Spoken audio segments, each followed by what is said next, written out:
Hello, you tired little peeps. It's that time once again. So let's snuggle up fast because tonight we're traveling back in time to walk through the sun-drenched courtyards of the Eternal City, observing the quiet discipline of the classroom and the gentle clatter of toys that filled the lives of Roman children. So if you are new to the channel or returning, liking the video significantly helps. Also, please let me know where you're listening in from and what time it is for you. Now get comfortable and let's begin. To understand the education and leisure of a Roman child, we must first understand the very beginning of their existence. The world of ancient Rome was a world of structure, of defined roles, and of deep, pervading tradition. A child in this era did not merely enter a family. They entered a lineage, a history, and a specific place within the cosmos of the state. Imagine, if you will, the atmosphere of a Roman domus, a large private house in the 1st century AD. The thick stone walls mute the noise of the bustling street outside. Inside, the air is cool and smells faintly of wax, olive oil, and the burning herbs used in household rituals. It is here, in the quiet interior rooms, that the journey of a Roman life begins. The first phase of life was known as infantia, a word that literally translates to unable to speak. This period, stretching from birth to around the age of 7, was a time of immense vulnerability and careful protection. It was a time before formal schooling, yet it was filled with its own kind of education, an education of the senses, of listening, and of observing the rigid hierarchies of the home. The life of a Roman child officially began not at the moment of birth, but a few days later, with a ritual that was as legal as it was spiritual. This was the tollere liberum. When a child was born, the midwife would place the infant on the earth, on the floor of the house. This was a symbolic connection to the ground, to the soil of Rome. The father, the paterfamilias, would then step forward. In a moment of profound silence, observed by the household, he would stoop down and lift the child up. This act of lifting was the formal acceptance of the child into the family. It was the moment the infant gained a future. Once accepted, the days drifted by in a haze of swaddling clothes and soft light. The Romans believed firmly in the practice of swaddling. Bands of wool or linen, known as fascia, were wrapped tightly around the infant's body. Cyrenus of Ephesus, a Greek physician who practiced in Rome, wrote in great detail about this process. He described how the limbs should be straightened and the fabric wound gently but firmly to ensure the body grew straight and strong. Imagine the sensation of that fabric, soft, warm wool, restricting movement, creating a cocoon of safety. For the Roman infant, the world was a static place, viewed from the comfort of a cradle, or cuni. These cradles were often made of wood, sometimes woven like baskets, capable of rocking gently on the stone floor. The rhythmic sound of the wood creaking against the floorboards, the hum of a lullaby sung by a nurse, these were the first lessons in rhythm and sound. On the 8th day for girls and the 9th day for boys, a significant ceremony took place. This was the dies lustricus, the day of purification, or simply the naming day. This is where the child received their praenomen, their personal name, though for girls, this was often just the feminine form of the family name. But more than just a name, this day brought the child their most important possession, an object that would hang around their neck for the entirety of their childhood, the bulla. Let us focus on the bulla for a moment, as it is a central image of Roman boyhood. The bulla was a locket, a round pouch-like amulet. For the children of the wealthy, specifically the patrician class, This locket was made of beaten gold. It would catch the light of the atrium, shimmering against the white tunic. For the children of the freedmen or the poorer citizens, the bulla was made of leather, perhaps dyed a deep, rich brown. Inside this locket were protective charms. They might be phallic symbols, believed to ward off the evil eye, or specific herbs dried and wrapped in linen. The bulla was sealed and hung around the child's neck on a cord. It was a physical weight, a constant reminder of their status as a freeborn child. It was a shield against spiritual harm, a barrier between the purity of the child and the unseen dangers of the world. A girl would wear a similar amulet, often strictly crescent-shaped, known as a lunula. These objects would click softly against the chest as the child moved, a constant, grounding sound accompanying their first steps. The primary caregiver in these early years was often not the biological mother, especially in upper-class families, but the wet nurse, the nutrix. The nutrix was a figure of immense importance. She was usually a slave or a freedwoman, often Greek. It was her voice that the child heard most often. It was her milk that sustained them.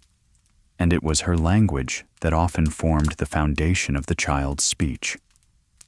Since many nurses were Greek, it was common for Roman children to hear Greek lullabies and Greek words before they fully mastered Latin. This bilingual environment was the first step in their intellectual education.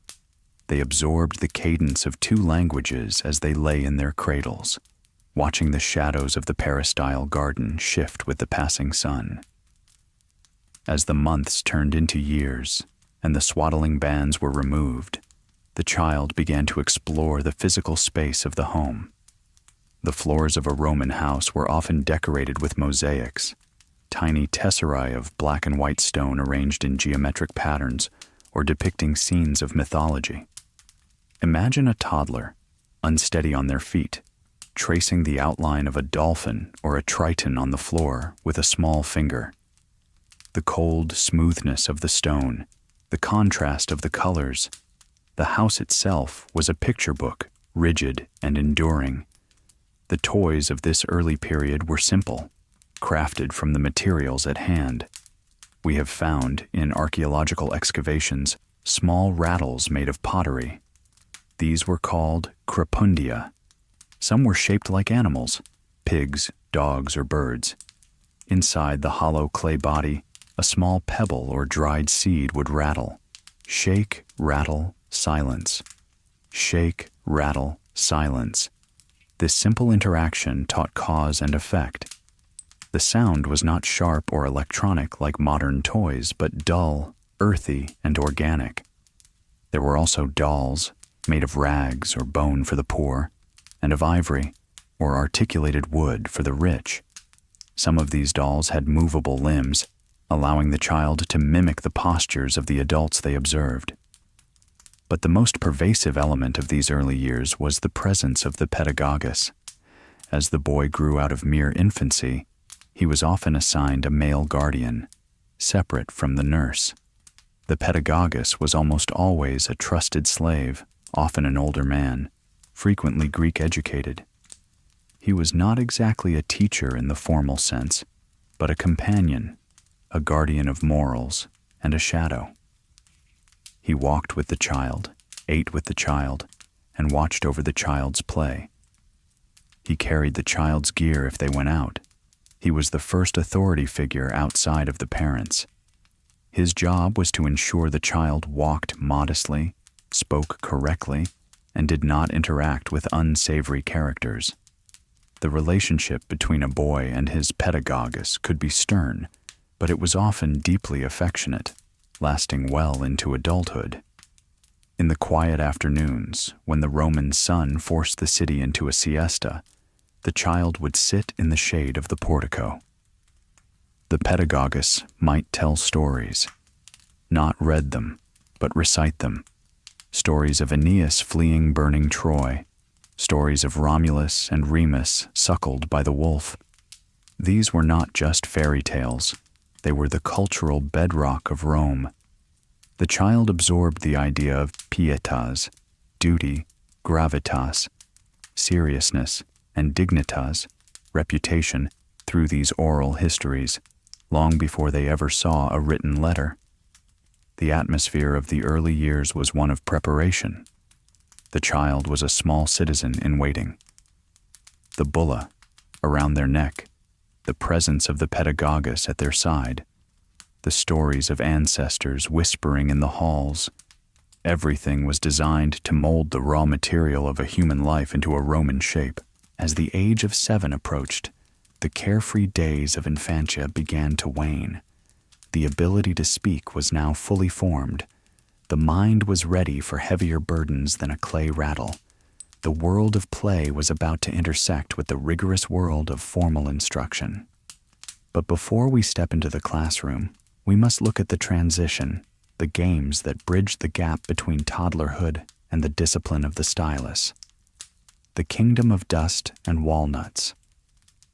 As the sun climbs higher in the Roman sky, casting shorter shadows across the peristyle garden, we move from the cradle to the courtyard. The child, no longer swaddled, no longer confined to the nurse's arms, steps out into the wider world of the domus and the narrow streets beyond. This is the golden age of play, the years between 3 and 7, where the days stretched out long and unmeasured by the water clock. In this era of a Roman life, the currency was not the silver denarius or the brass sestertius. The currency of childhood was the walnut. Nooses. To understand Roman childhood leisure, one must understand the walnut. It was ubiquitous, durable, and the perfect size for a small hand. It was the marble of the ancient world, but organic, warm to the touch, and capable of being eaten if hunger struck during a long game. The phrase, "to leave nuts behind," nuces relincere, eventually became a proverb meaning to grow up, to leave childhood behind. But for now, in this sunlit chapter, the nuts are everything. Imagine a group of children gathered in a patch of shade near a fountain. The air is still, save for the splashing of water and the dry rasp of cicadas in the cypress trees. The ground is dusty, the earth packed hard by sandals. Here, they play castellata. The game is slow and requires steady hands. 3 walnuts are placed on the ground in a tight triangle. The objective is to balance a 4th nut on top, creating a small pyramid, a little castle. It sounds simple, but on uneven ground, with the irregular shapes of the shells, it requires patience. We can hear the soft clack, clack of the shells colliding, a breath held, a tiny hand releasing the top nut. The structure holds. A quiet cheer exhales from the group. Then, another child takes a turn, perhaps throwing a nut from a distance to shatter the castle, claiming the scattered pieces as spoils of war. There were many variations. Rolling them down a sloped plank to see whose would travel furthest, hiding them in a closed fist and asking odds or evens, par impar. This guessing game was ancient even to the Romans. It was a game of chance, a small initiation into the capriciousness of fate. How many do I hold? One might ask. The answer, a guess, determined the winner. It was a quiet exchange, a transaction of small treasures performed in the dust. Beyond the walnut games, there was the trochus. This was a hoop, usually made of bronze or iron, sometimes of wood. It was not merely a circle to be rolled, it was a sophisticated toy. Often, the hoop was fitted with small metal rings that slid freely around its circumference. As the child struck the hoop with a hooked stick called a clavis to keep it rolling, the metal rings would slide and strike against the hoop itself. Picture the soundscape of a Roman street in the late afternoon. Amidst the heavy rumble of carts and the chatter of pedestrians, there is a distinct, rhythmic jingling. Ching, ching, ching, ching.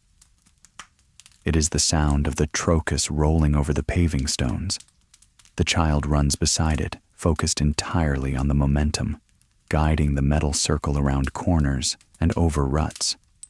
It was a game of skill and dexterity, praised by physicians like Galen for exercising the body without straining it. The hoop required constant motion, a perpetual spinning balance that mirrored the cycles of the day itself. Then, there were the pets. Roman children were surrounded by animals. In a society that was still deeply agricultural at its heart, even in the city, the connection to animals was intimate. But for children, these were not just livestock. They were companions. Birds were particularly beloved. The imagery of a child holding a small bird is common on Roman tombstones, a symbol of innocence and fragility. These were often quails, nightingales, or sparrows. We recall the poet Catullus writing about his lover's pet sparrow, but such scenes played out in nurseries across the empire. Imagine a small cage woven from reeds or willow branches. Inside, a bird hops from perch to perch. A child sits cross-legged, pushing a seed through the bars. The bird pecks at it, a sharp, quick movement. The child laughs. Sometimes the bird would be taken out, a long thread tied to its leg, allowing it to flutter a few feet away before being gently pulled back.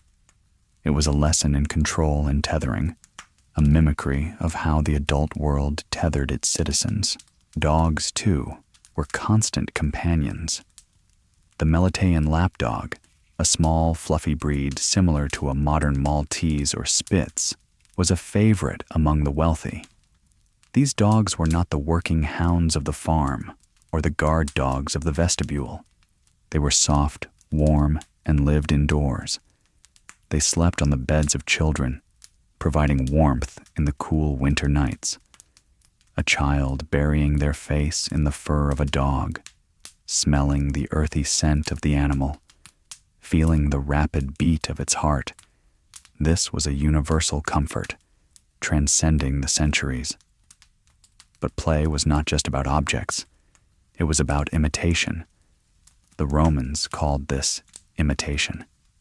Children watched their parents, and then they enacted what they saw.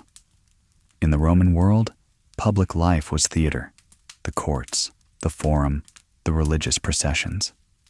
Children absorbed this spectacle and recreated it in miniature. Boys would play at being judges. They would fashion toga-like garments out of bed sheets or spare cloth, wrapping themselves clumsily in the folds. One would sit on a stone bench, the tribunal. Others would bring a criminal before him, perhaps a younger sibling or a patient dog. Speeches would be made, mimicking the oratorical gestures of the famous lawyers in the forum, the wave of a hand, the stern look, the modulation of the voice. Even in play, they were practicing the art of rhetoric, the art of being a Roman man. They played at being soldiers, of course, with sticks for swords, rudies, and wicker lids for shields. They formed lines. They marched in step. Sinister, dexter, sinister. Left, right, left. They learned the importance of the formation, of standing shoulder to shoulder. The dust kicked up by their small sandals mimicked the dust clouds of the great legions on the frontier. It was innocent, yet it was the seed of the discipline that held the empire together. Girls, too, engaged in imitation, though their sphere was often the domestic. They played with dolls, pupae. Some of these dolls have survived to this day, and they are remarkable. Made of ivory or bone, they were often carved with intricate hairstyles that match the fashion of the current empress. If the empress wore her hair in a high pile of curls, the dolls in the nursery would mirror that style. These dolls had jointed arms and legs. A girl could dress her doll. arrange its limbs, and create scenarios of visiting, dining, or attending festivals. They had miniature sets of furniture, tiny tables, and even miniature silver mirrors. Through this play, the girl learned the management of a household, the importance of appearance, and the social rituals that would one day define her life. As the sun began to set, signaling the end of the playtime, the toys would be gathered up. The walnuts went back into a drawstring bag. The hoop was hung on a peg. The bird was returned to its cage. The transition from the chaotic freedom of the day to the quiet of the evening meal was signaled by the lighting of the lamps. Oil lamps, lucernae, were brought out. The smell of burning olive oil filled the house. The flickering light cast long, dancing shadows on the painted walls. In this half-light, the atmosphere of the home changed. It became a place of stories and rest. But as the child approached the age of 7, a new shadow began to loom over these carefree days. The parents would speak in hushed tones about letters and calculus. The father would look at his son with a more critical eye, assessing his readiness. The days of the new tricks and the indulgent play were ending. The era of the magister, the master, was approaching. The walnut games would soon be replaced by the wax tablet. The open courtyard would be exchanged for the cramped classroom. But before the first letter was written, there was the preparation, the mental shift required to turn a playful child into a student. The discipline was about to tighten, and the first lesson would be silence. The smell of wax and the scratch of iron. The transition from the sunlit freedom of the courtyard to the shadowed discipline of the schoolroom began not with a bell, but with the dark. In ancient Rome, the school day started early, often before sunrise. The concept of sleeping in was foreign to the student. Imagine the room of the child at this turning point, around the age of 7. The air is cold, the house is silent, the thick walls holding the chill of the night. A slave enters with a small oil lamp, the flame sputtering, casting a weak orange glow against the darkness. It is time to rise. This moment marked the entry into the ludus literarius, the primary school. It was a journey that began with a physical journey. After a quick wash of the face with cold water, a shock to the system that chased away the last dreams of the night, and a simple breakfast of bread and perhaps a little cheese, the child stepped out into the street. They did not walk alone. The pedagogus was there, a constant presence. He carried the child's materials. In his hand was the capsa, a cylindrical box, usually made of leather or wood, used to hold scrolls and tablets. He also carried a lantern if the sun had not yet breached the horizon, swinging it gently to illuminate the uneven paving stones. The walk to school was a sensory experience in itself. Rome at dawn was a city of specific noises. The heavy wagons, which were banned from the streets during the day to prevent congestion, were just finishing their deliveries. The rumble of wooden wheels on stone, the shouts of drivers, the smell of baking bread drifting from the pistrinum. Bakery. These were the atmospheric layers of the morning commute.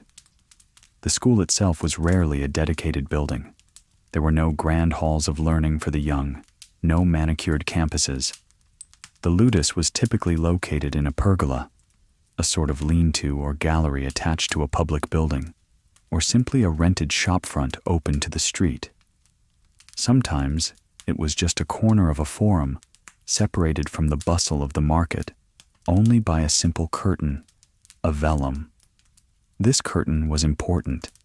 It offered a visual barrier, but it could do nothing to stop the sound. The lessons of the Roman child were conducted against the soundtrack of the city.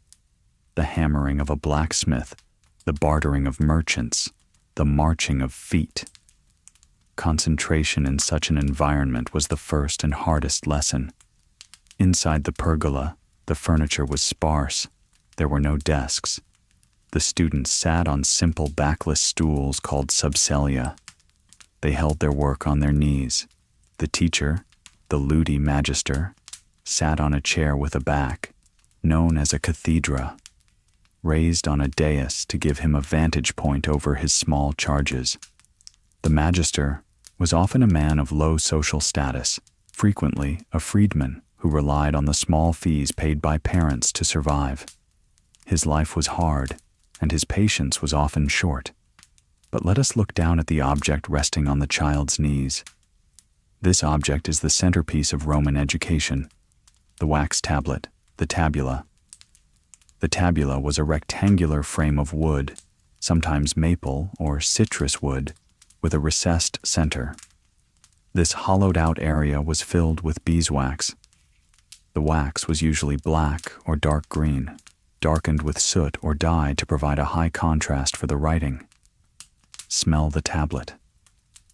It has a distinct organic scent, the earthy, sweet aroma of beeswax mixed with the dry, resinous smell of the wood frame. It is a smell that would trigger a Pavlovian response in any Roman adult, instantly transporting them back to these early mornings. In the child's hand is the stylus. It is a slender instrument, usually made of iron or bronze, though sometimes bone or ivory. It looks like a long nail. One end is sharp, pointed for cutting letters into the wax. The other end is flattened, shaped like a spatula or a fan. This flat end is the eraser. If a mistake is made, or if the page needs to be cleared, the flat end is rubbed over the wax, smoothing it out, melting the furrows back into a pristine surface. This action gives us the phrase tabula rasa, a clean slate. The first lessons were not about reading whole words, but about the mechanics of the letters. The alphabet. Elementa.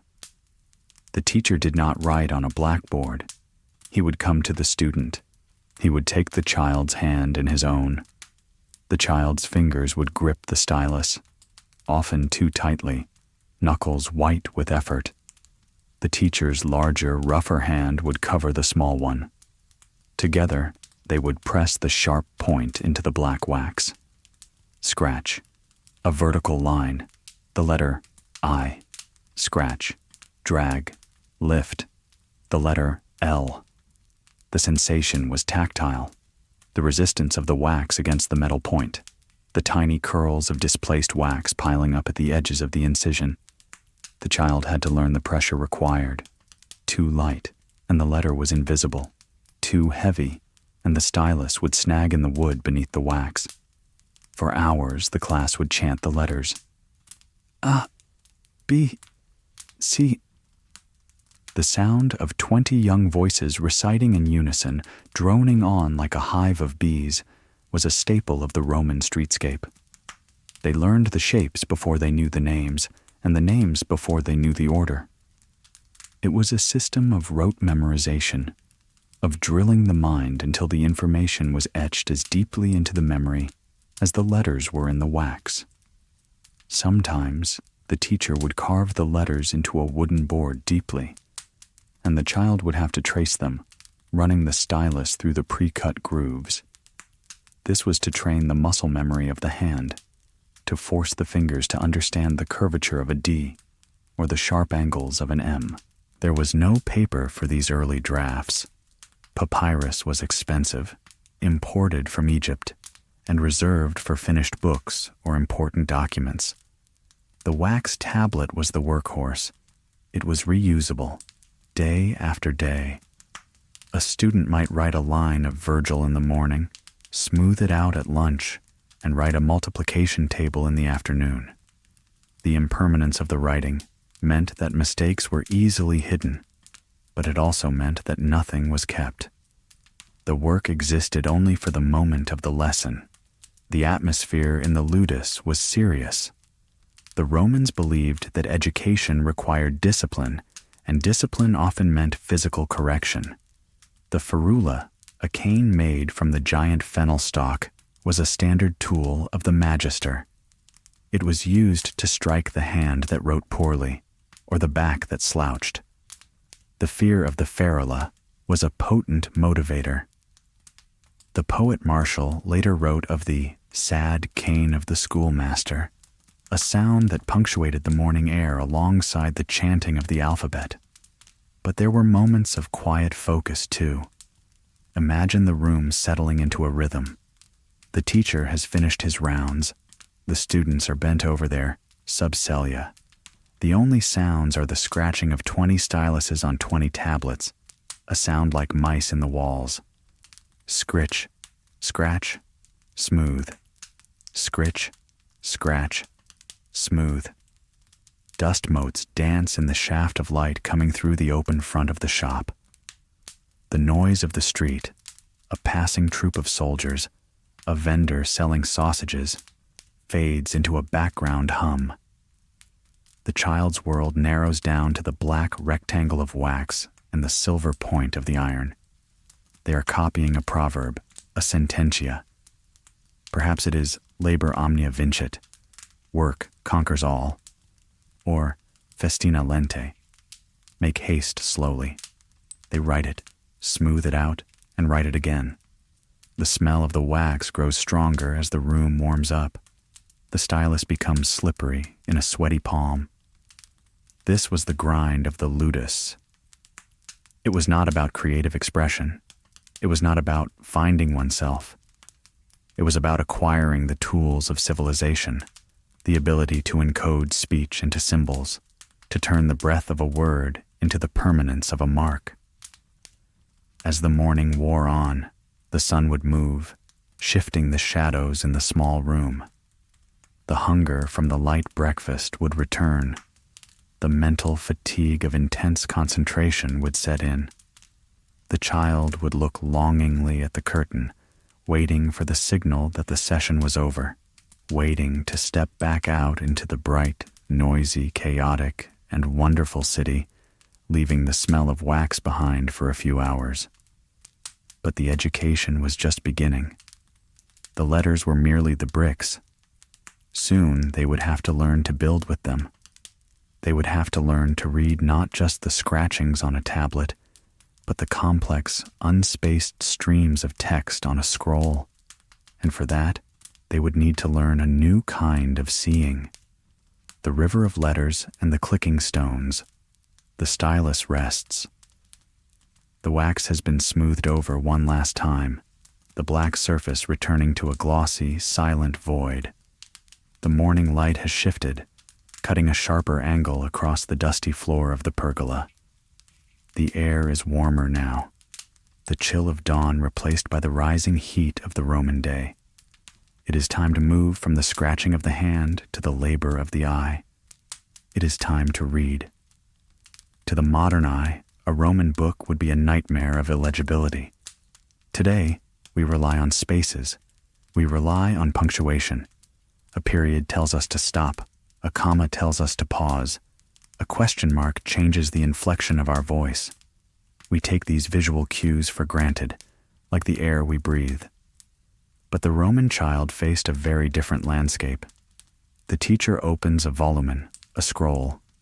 It is made of papyrus, the pith of the reedy plant from the Nile Delta, hammered into strips and dried. It is brittle, crackling softly as it is unrolled. It is the color of dried wheat. On this surface, the ink lies in solid, unbroken blocks. This is scriptio continua, continuous script. Imagine looking at a page where every single word is smashed against the next. There are no spaces. There are no lowercase letters to soften the text. It is often all capitals, a wall of uniform height. There are no paragraphs. It is a relentless river of characters flowing from left to right, column after column. For the Roman child, reading was not a silent, internal act. It was a physical performance. Because there were no visual breaks, the reader had to sound the syllables out loud to find the rhythm, to distinguish where one word ended and the next began. The ear guided the eye. The classroom, therefore, was never silent during reading time. It was filled with a low, collective murmur, a buzzing, like a field of clover filled with bees. The students would lean forward, tracing the line of text with a finger, whispering the sounds until the meaning snapped into focus. Arma, virum, quae, cano. I sing of arms and the man. This required intense concentration. If your mind wandered for a second, you lost your place in the river of letters, and the meaning dissolved back into a jumble of nonsensical noise. The ludi magister would listen, walking between the stools, correcting a pronunciation here, adjusting a cadence there. He taught them to breathe. Since there were no commas, the orator had to know instinctively where to pause for breath to make sense of the sentence. Learning to read was learning to speak. Once the reading was done, the scroll was rolled back up. The dry crinkle of the papyrus signaled the end of literature and the beginning of something harder, calculus. The word calculus in Latin simply means a small stone, a pebble. And this is exactly what mathematics was to a Roman child, the manipulation of stones. We must remember that Roman numerals I, V, X, L, C, D, M are excellent for recording numbers. They look majestic, chiseled into the marble of a temple pediment. MCMXCE. They have weight and authority, but try to do long division with them in your head. Try to multiply 20 by 13 without converting them. It is nearly impossible. The system was not designed for mental arithmetic. So, the child reached for the abacus. The Roman abacus was a masterpiece of functional design. It was usually a heavy rectangular plate made of bronze or stone. Cut into the surface were vertical grooves or slots. In these slots slid small metal beads or sometimes simply small pebbles found on the ground, the calculi. Close your eyes and listen to the sound of Roman math. It is not the scratch of a pencil or the tap of a keyboard. It is a rhythmic clicking. Click, click. 2 beads slide up in the ones column. Click. 1 bead slides down in the fives column. Slide. A bead moves in the tens column. The child's fingers had to be nimble. The system relied on position. A pebble in the bottom groove was worth 1. A pebble in the upper groove was worth 5. It was a tactile, visual way of seeing quantity. The abstract concept of 75 became a physical pattern of bronze beads on a cold metal plate. The magister would call out a problem. If a merchant buys 50 amphorae of wine and sells 12, how many remain? The room would erupt in a flurry of clicking, the sound of metal on metal, the focused breathing of the students. The abacus was the calculator of the ancient world, and a skilled user could perform calculations with blinding speed, their fingers dancing over the grooves faster than the eye could follow. But before the abacus, there were the fingers themselves. Roman finger counting, or dactylonomy, was a complex and universal language. It wasn't just counting to 10. By bending the fingers at specific joints and combining them with the thumb in precise gestures, a Roman could represent numbers up to 10,000 using just their 2 hands. The left hand was for units and tens. The right hand was for hundreds and thousands. Imagine the child holding up his left hand. To say 3, the pinky, ring, and middle fingers are bent touching the palm. To say 30, the index finger and thumb touch in a gentle circle, like a modern OK sign. To say 6, the ring finger bends to touch the middle of the palm. It was a silent code. A merchant in the noisy forum could flash a hand signal to a supplier across the crowd. 350. And the deal was understood without a word spoken. In the classroom, The children drilled these gestures until their hands ached.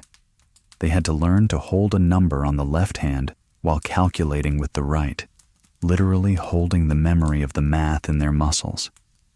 This education was practical. Rome was an empire of engineers, soldiers, and administrators.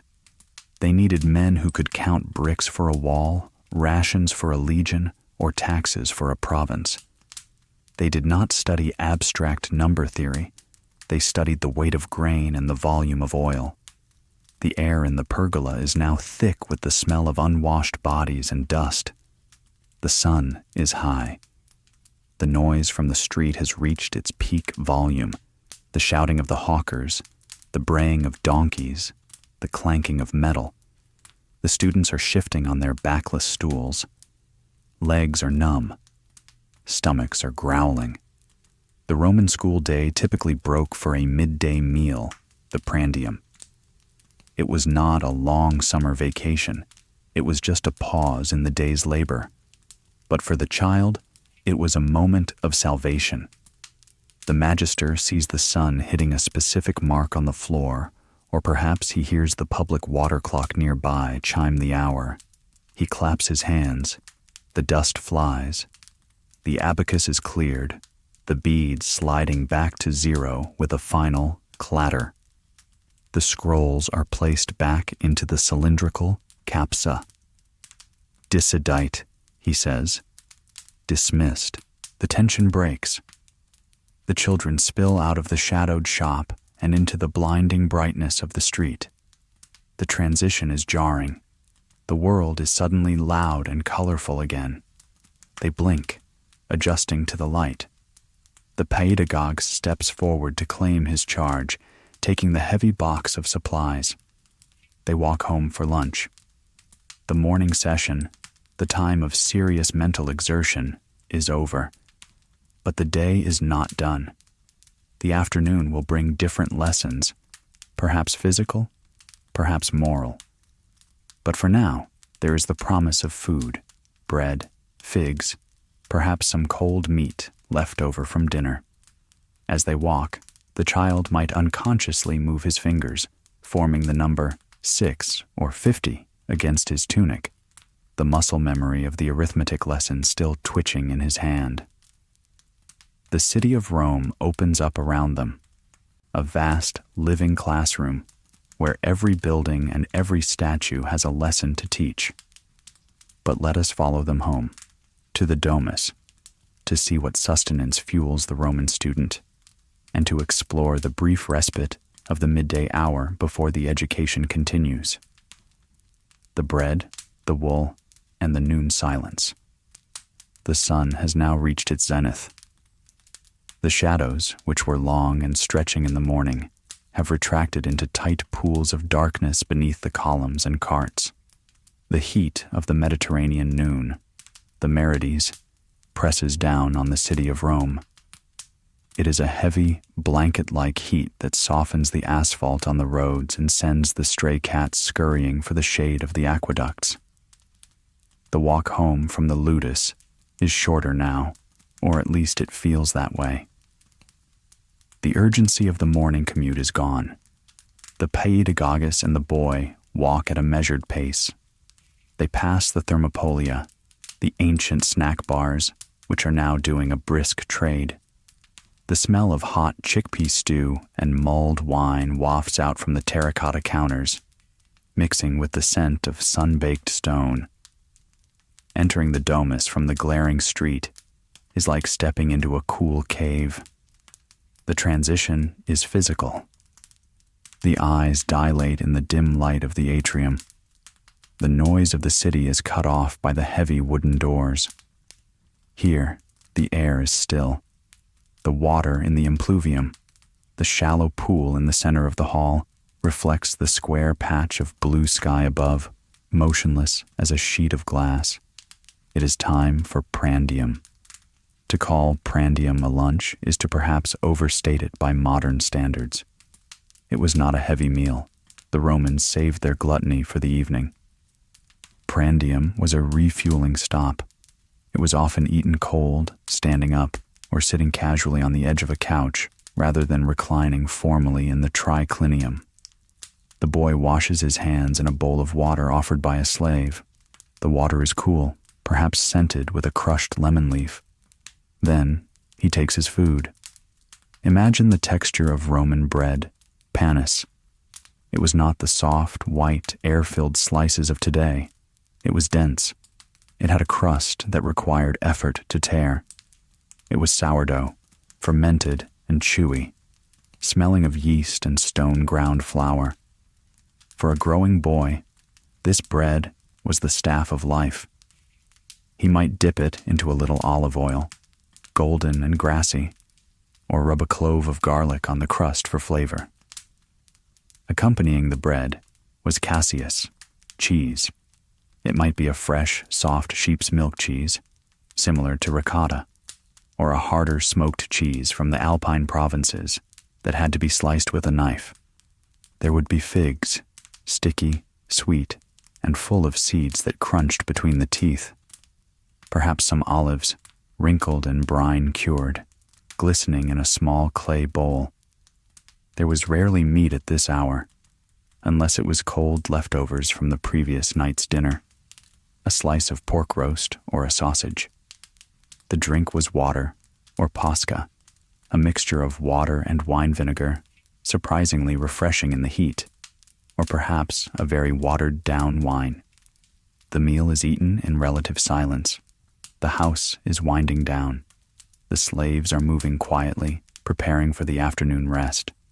The paterfamilias, if he has returned from the forum, might be taking a nap. This is the meridiatio, the siesta, the origin of our word meridian. For the boy, this might be a time of rest, or it might be a time for a different kind of education. If the morning was for the mind, the afternoon was often for the body. But before we follow him to the fields of exercise, let us turn our gaze to another figure in the household, one we have left in the shadows until now. The sister. While the brother was chanting the alphabet and scratching wax in the market stall, the girl's education was proceeding within the walls of the domus. Her classroom was the atrium and the inner rooms. Her curriculum was not written on scrolls, but woven into thread. The education of a Roman girl was less standardized than a boy's, but no less rigorous.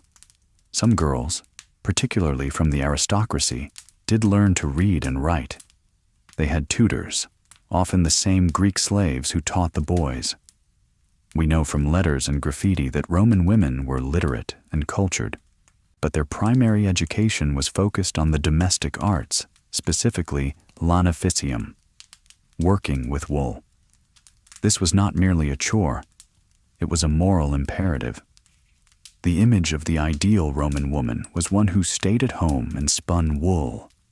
Even the Empress Augustus made his female relatives spin and weave, wearing the clothes they made to show his adherence to traditional values. Picture the girl sitting on a low stool in the peristyle garden. The light is dappled, filtering through the leaves of a plane tree. In her hand is a distaff, a stick holding a cloud of raw wool. In the other, a spindle, a weighted rod. Watch the motion. It is rhythmic, almost hypnotic. Pull. She teases a few fibers from the mass on the distaff. Twist. She spins the spindle with a flick of her wrist. The weight of the whirl keeps it spinning, twisting the fibers into a tight, strong thread. Wind. She stops the spindle, winds the new thread onto it, and begins again. Pull, twist, wind. Pull, twist, wind. It is a slow, meditative process. It requires patience and a steady hand. The thread must be even. If it is too thick, the cloth will be rough.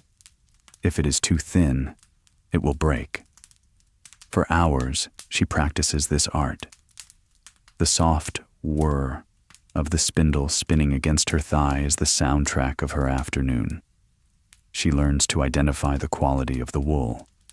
She learns to use the mordants and dyes, madder for red, woad for blue, saffron for yellow.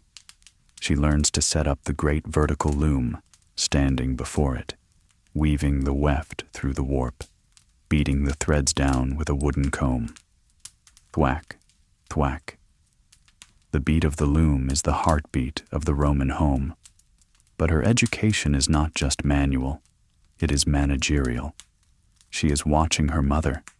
She observes how the matrona commands the slaves, how she unlocks the storeroom, how she measures out the rations of grain and oil for the household. She is learning logistics. A Roman house was a small industry, and the woman was its CEO. The girl learns to keep the keys, to check the inventory of the amphorae, to spot a crack in a jar or a weevil in the flour. There is also music. In the quiet of the afternoon, music lessons often took place. The girl might learn to play the lyra or the cithara. The lyra was a simple instrument, originally made from a tortoise shell with 2 horns and a crossbar. The strings were gut, stretched tight. The sound it produced was soft, plucking, and ethereal. It was not meant for concert halls, but for the intimacy of the home. She learns to tune the strings by ear, twisting the pegs until the pitch is perfect. She learns the modes, the Dorian, the Phrygian. She strums with a plectrum made of bone. The notes float through the open windows of the house, mingling with the cooing of the doves in the eaves. She sings softly, perhaps a hymn to Diana or Minerva, or a poem by Sappho. This education, wool, management, music, was designed to make her a univira, a woman of one man, a worthy wife. It was an education in patience, in service, and in the creation of harmony within the home. Meanwhile, the boy, having finished his bread and cheese, might be preparing for a more vigorous afternoon. The meridiaccio is ending. The sun has dipped slightly, though the heat remains. He changes his tunic for a shorter, simpler garment. He is heading out again, but not to the schoolmaster. He is heading to the Campus Martius, the field of Mars. The city is waking up from its nap. The noise levels are rising again. The boy joins a group of friends. They carry oil flasks, arabalos, and strigils, curved metal scrapers. They are going to the palestra, the wrestling ground, or perhaps to the banks of the Tiber River. The education of the body, corpus, was just as vital as the education of the mind. A Roman citizen had to be ready for war. He had to be able to run, to swim, to throw a javelin. And so, the afternoon leisure was often indistinguishable from military training. But before they reach the fields, they must navigate the streets once more. And it is here, in the transit between the home and the playing field, that we see the informal education of the street, the graffiti, the posters, the public life that taught the child what it meant to be Roman. Let us follow the boy to the riverbank, to the muddy waters of the Tiber, where the skills of survival and the games of youth collide in the cooling waters of the late afternoon. The tawny river and the flying ball. The Tiber River was not merely a body of water to the Romans, it was a deity. Father Tiber. In the statues of the time, he is depicted as a reclining giant, muscular and bearded, holding a cornucopia. But to the boys, standing on the muddy banks in the mid-afternoon heat, the river is a challenge, a playground, and a bath all in one. They have left the cramped streets of the city center and emerged onto the Campus Martius, the field of Mars. In the early imperial period, this area was still largely open space, a vast grassy plain dedicated to the god of war, bordered by temples and porticos. It was the lungs of the city, a place for assembly, for voting, and for the sweating of the youth. The boys approach the water. The Tiber is not the crystalline blue of a Caribbean postcard. It is flavous, yellow, or tawny. It is thick with the silt and clay washed down from the Apennine Mountains. It swirls and eddies, a powerful, living force moving towards the sea at Ostia. To be a Roman man, one had to know how to swim. There was a common insult for a man who was utterly useless. He can neither read nor swim.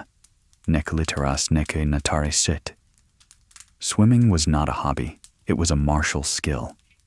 A soldier retreating from a lost battle or crossing a frontier might need to swim in full armor. The boys strip off their tunics, leaving them in a pile guarded by a slave or a younger friend. They stand naked on the bank, the sun warm on their backs, their skin forming a sharp contrast against the green of the grass and the brown of the water. They dive. Splash. The shock of the water is immediate. Even in summer, the Tiber carries a chill from the mountains. The water is opaque. You cannot see your hand in front of your face beneath the surface. You must feel the current. You must navigate by the pressure of the water against your skin. They swim against the current, building strength. They tread water, arms sculling, heads bobbing like corks. They race to the far bank and back, their breath coming in sharp gasps that echo off the stone embankments. It is a cleansing exhaustion. The dust of the schoolroom, the smell of the city streets, all of it is washed away by the relentless flow of the river. After the swim, they haul themselves out, shivering slightly as the water evaporates from their skin. They do not dry off with towels. They let the sun do the work. They dress quickly and move further inland onto the beaten earth of the campus to the training grounds. Here, the air is filled with a different kind of sound, the thud of leather, the grunt of exertion, and the cloud of dust rising like a fog. They are here to play ball. The Romans were avid ball players. They did not have team sports in the modern sense, no soccer leagues or football stadiums, but they had games of skill and agility. The most popular among the youth was trigon. Imagine a triangle drawn in the dust. 3 boys stand at the points of this triangle. They hold a hard ball, the pila trigonales. It is small, about the size of a baseball, stuffed tightly with hair or feathers and stitched with leather. It is not soft. The game is a study in reflexes. There are no teams.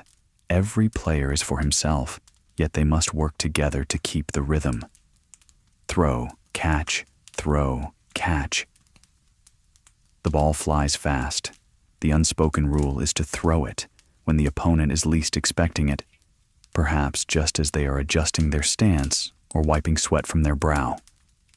But the catcher must be ready. He catches with one hand, usually the left, and immediately transfers it to the right to throw, or bats it back instantly. Snap, thwack, snap. It is a mesmerizing rhythm. The boys' eyes are locked on the flying leather sphere. Their feet shuffle in the dust, kicking up small puffs of brown earth. They shout scores and insults, laughing when a ball hits a chest or slips through clumsy fingers. Drop it and you're a donkey. Nearby, older youths are engaged in more martial pursuits. They are practicing with the discus and the javelin. The javelin, or iaculum, practice is a serious affair. They do not always use sharp iron points. Often, they use wooden stakes, hardened in the fire. A post is set up in the ground, the palace. The boy stands, measuring the distance. He steps, hops, and throws.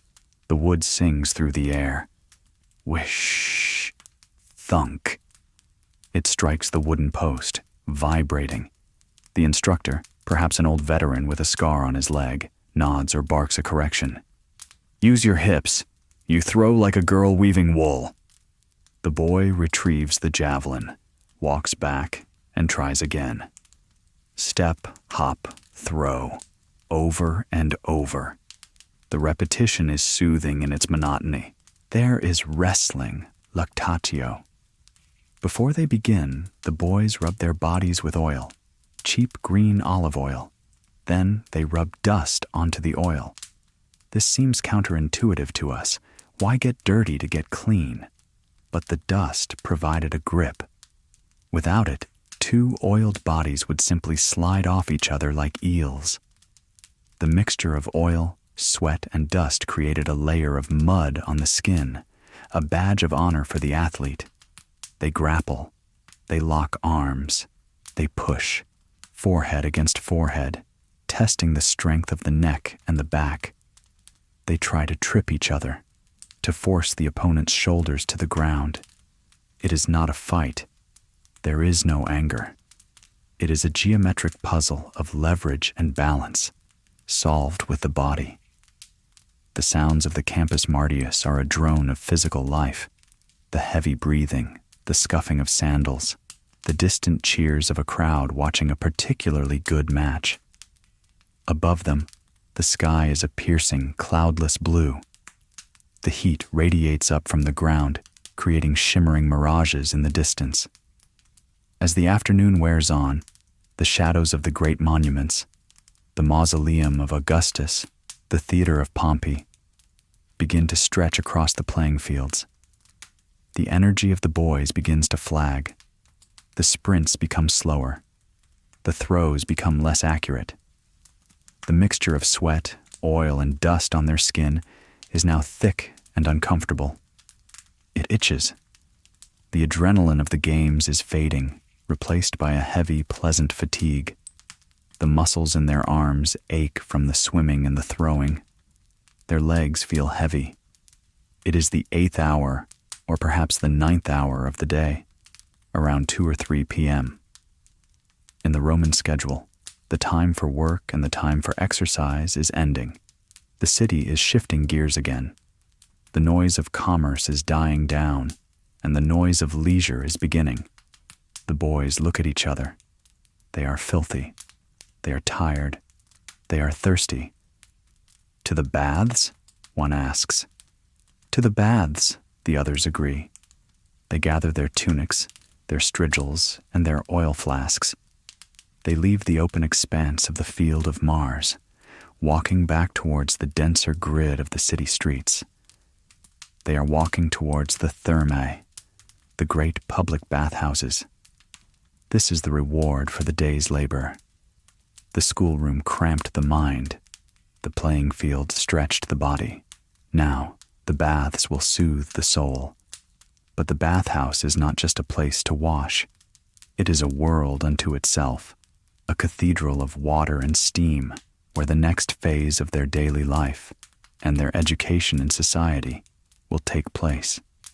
As they walk, their sandals slapping against the paving stones, the sun begins its slow descent, bathing the marble facades of Rome in a warm golden light. The copper coin and the echoing hall. The sun is lower now, casting long, dramatic shadows across the marble steps. The boys, dusty from the Campus Martius and smelling of the river, approach the entrance of the thermae. The public bathhouse was not merely a building. It was a city within a city. It was a cathedral dedicated to the cult of the body.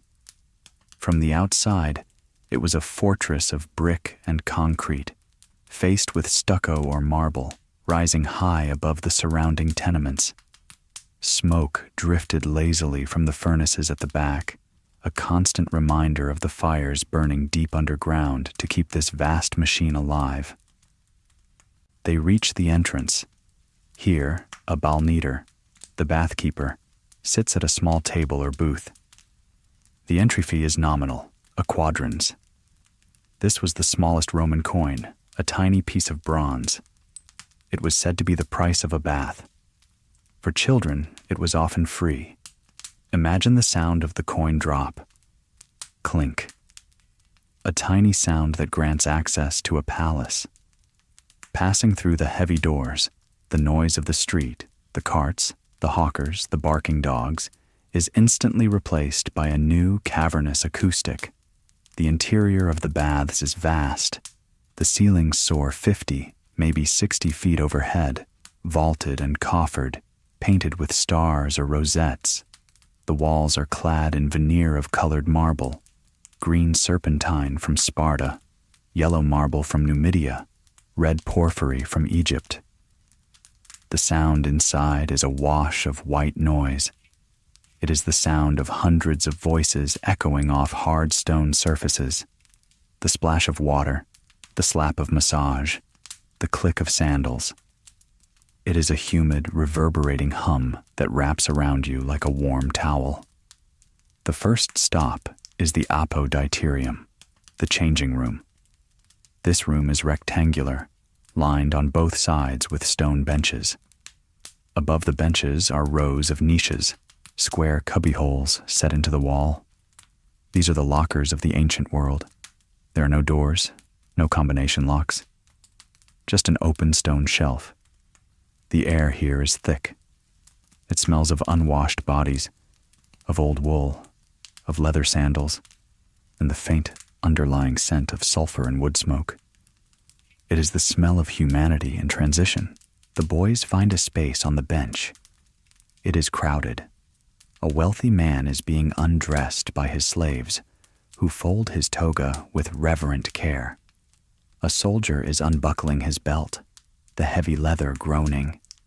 A group of friends is laughing, recounting the day's gossip. The boys strip off their tunics. They fold them and shove them into a niche. But who watches the clothes? Theft was rampant in the baths.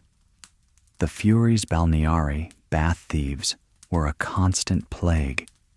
If you were rich, you left a slave to guard your pile. If you were a boy with nothing but a simple tunic and worn sandals, you took your chances, or you paid a small tip to the capsarius, a servant whose job was to keep an eye on the niches. You would catch his eye, nod, perhaps press a small coin into his hand, hoping he would remember your face among the hundreds. Now, naked save for their sandals, they are ready. But they are not yet clean. In fact, they are about to make themselves dirtier before they get clean. They move to a corner of the room or a side chamber where the oil is kept. They take their aribalos, the small round flask of oil they carried from home. They pour the liquid into their palms.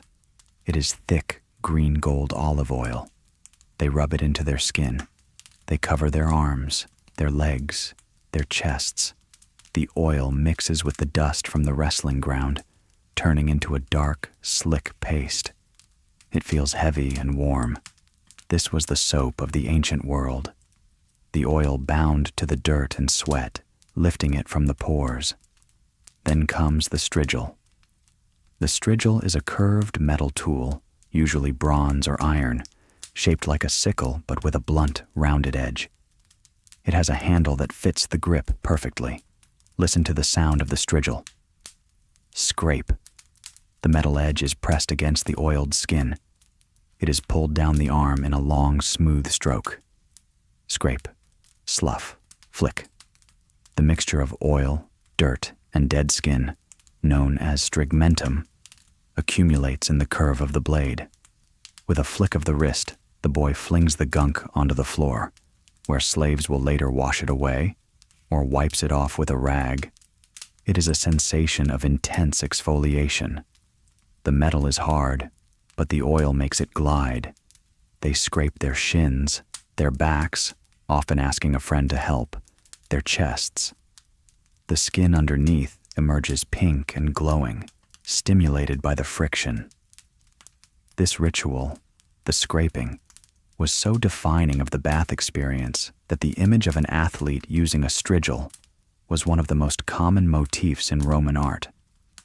Once the worst of the grime is scraped away, the journey through the temperatures begins. They leave the apoditirium and step into the tepidarium.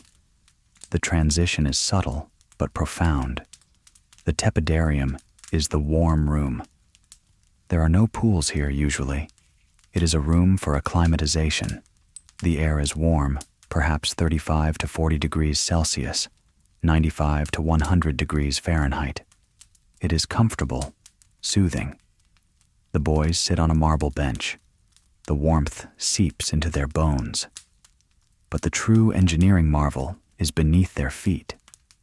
They are walking on a suspensura, a suspended floor.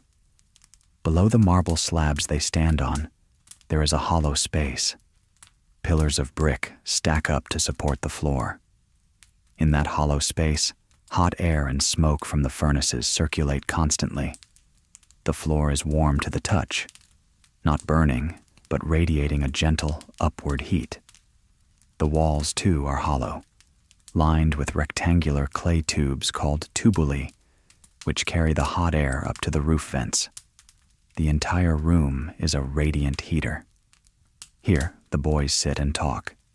The tepidarium is the social heart of the baths. It is loud. The poet Seneca, who lived above a bathhouse, complained bitterly about the noise.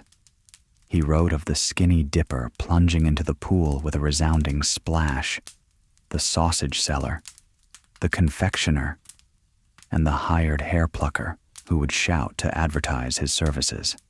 Yes, hair pluckers. Allipolis. In a corner of the tepidarium, you might see a man lying on a bench while a slave plucks the hair from his armpits or legs. The slave uses tweezers or a resin paste. Every now and then, the client yelps in pain, a sharp, high sound that cuts through the drone of conversation. For the boys, this is a place to watch and listen. They hear the political gossip of their fathers. They hear the merchants discussing the price of grain in Egypt. They see the scars on the bodies of the veterans. They see the soft, pale skin of the aristocrats and the sun-browned, hard muscle of the laborers.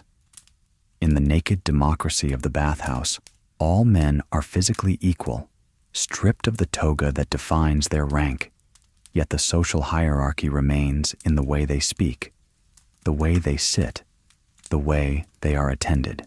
The heat of the tepidarium begins to open their pores further. A light sheen of sweat breaks out on their foreheads. The body is relaxing, the tension of the ball games melting away. The light in the room is soft, filtering through thick glass windows high in the vaulted ceiling, catching the steam that is beginning to drift in from the next room. They linger here for a while. There is no rush. The Roman concept of otium, leisure, is not about doing nothing. It is about doing things at a pace that restores the soul.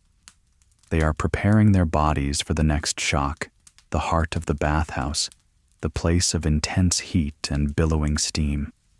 They stand up from the warm bench. Their sandals click on the heated floor.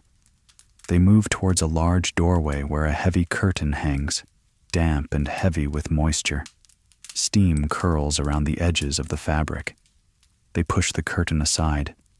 A wall of heat hits them. They are entering the caldarium, the dome of mist and the shock of ice. The curtain falls back into place, sealing the world behind them. Inside the caldarium, the heat is not just a temperature. It is a physical weight. It presses against the chest, heavy and humid. The air here is perhaps 50 or 55 degrees Celsius, around 120 to 130 degrees Fahrenheit. It is a stifling, embracing warmth that makes the breath come shorter and shallower. The room is often oriented towards the south and west to capture the maximum amount of afternoon sun. Huge windows, glazed with thick glass, allow shafts of golden light to pierce the steam. The walls are thick, retaining the heat generated by the Hippocaust fires raging beneath the floor. Here, the wooden sandals, the solii, are not a fashion statement. They are a necessity. The floor is hot enough to blister bare skin. Click-clack, click-clack. The sound of the wood on the hot mosaic tiles is sharp and distinct. The boys move slowly. In this heat, all movement becomes lethargic. The frantic energy of the ball game is a distant memory. The sweat pours off them now, not from exertion, but as a biological surrender to the environment. It runs in rivulets down their backs, cleansing the pores from the inside out. In the center of the room, or sometimes in an apse at one end, stands the labrum. This is a large, shallow basin, often made of precious marble or porphyry, raised on a pedestal. A fountain of water plays in its center. The boys approach it. The water in the labrum is cool, a stark contrast to the boiling air. They cup their hands. The water feels like liquid silk. They splash it onto their faces, the back of their necks. Splash. The shock of the cool water prevents fainting, keeping the head clear while the body cooks. It is a moment of exquisite sensory confusion. Fire on the skin, ice on the face. They then move to the alveus, the hot plunge bath. This is a rectangular pool sunk into the floor, large enough for several people. The water here is heated directly by a boiler, a testudo, located just behind the wall. They step in, sink. The water is hot, bordering on scalding. The muscles, tight from the day's activities, instantly release. They submerge up to their chins. The water supports them, buoyancy taking the weight off their bones. They float. The acoustics of the caldarium are different. The steam dampens the sound. Conversations are murmured. The splashing of water echoes softly, like rain in a cavern. They look up.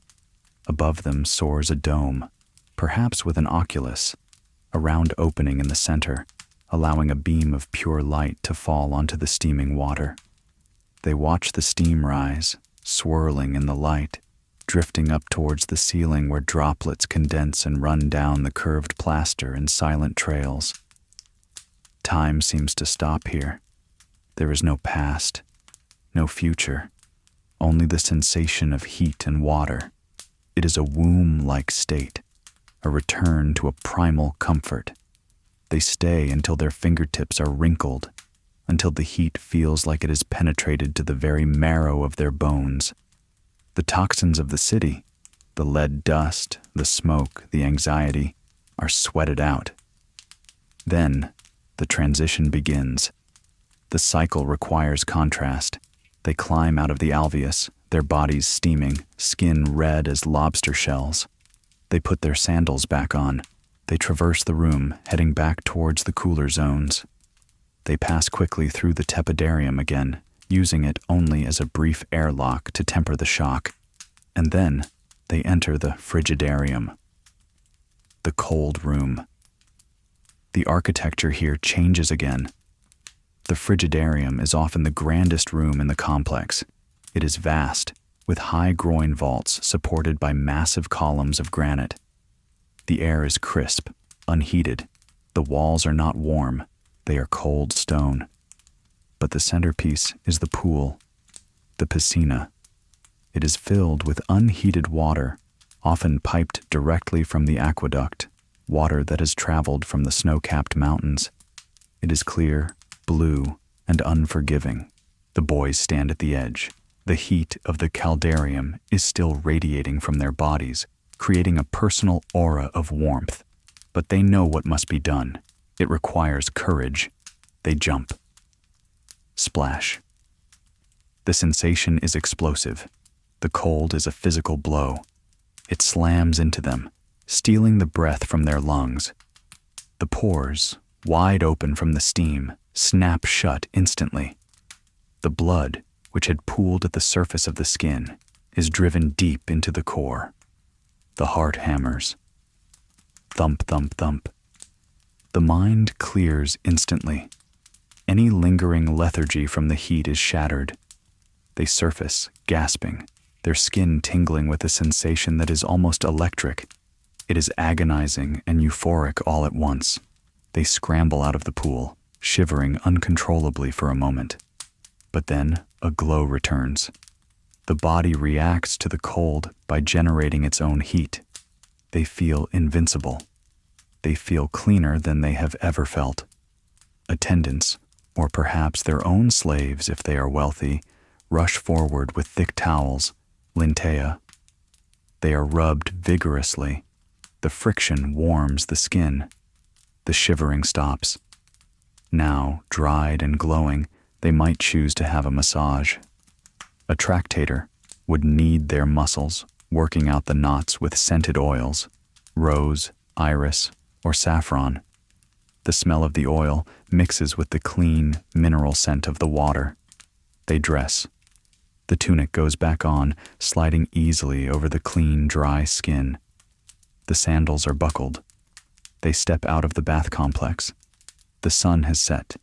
The sky is a deep, bruised purple, fading into black. The first stars are visible. The air of the street feels different now, cooler, fresher. The noise of the city has changed from the roar of commerce to the hum of the evening. The education of the day is done. The body has been exercised, the mind has been drilled, and the spirit has been cleansed. But there is one final, crucial part of the Roman day remaining. The family must reunite. The paterfamilias awaits. The triclinium is set. Hunger returns, sharp and demanding. It is time for cena, the main meal.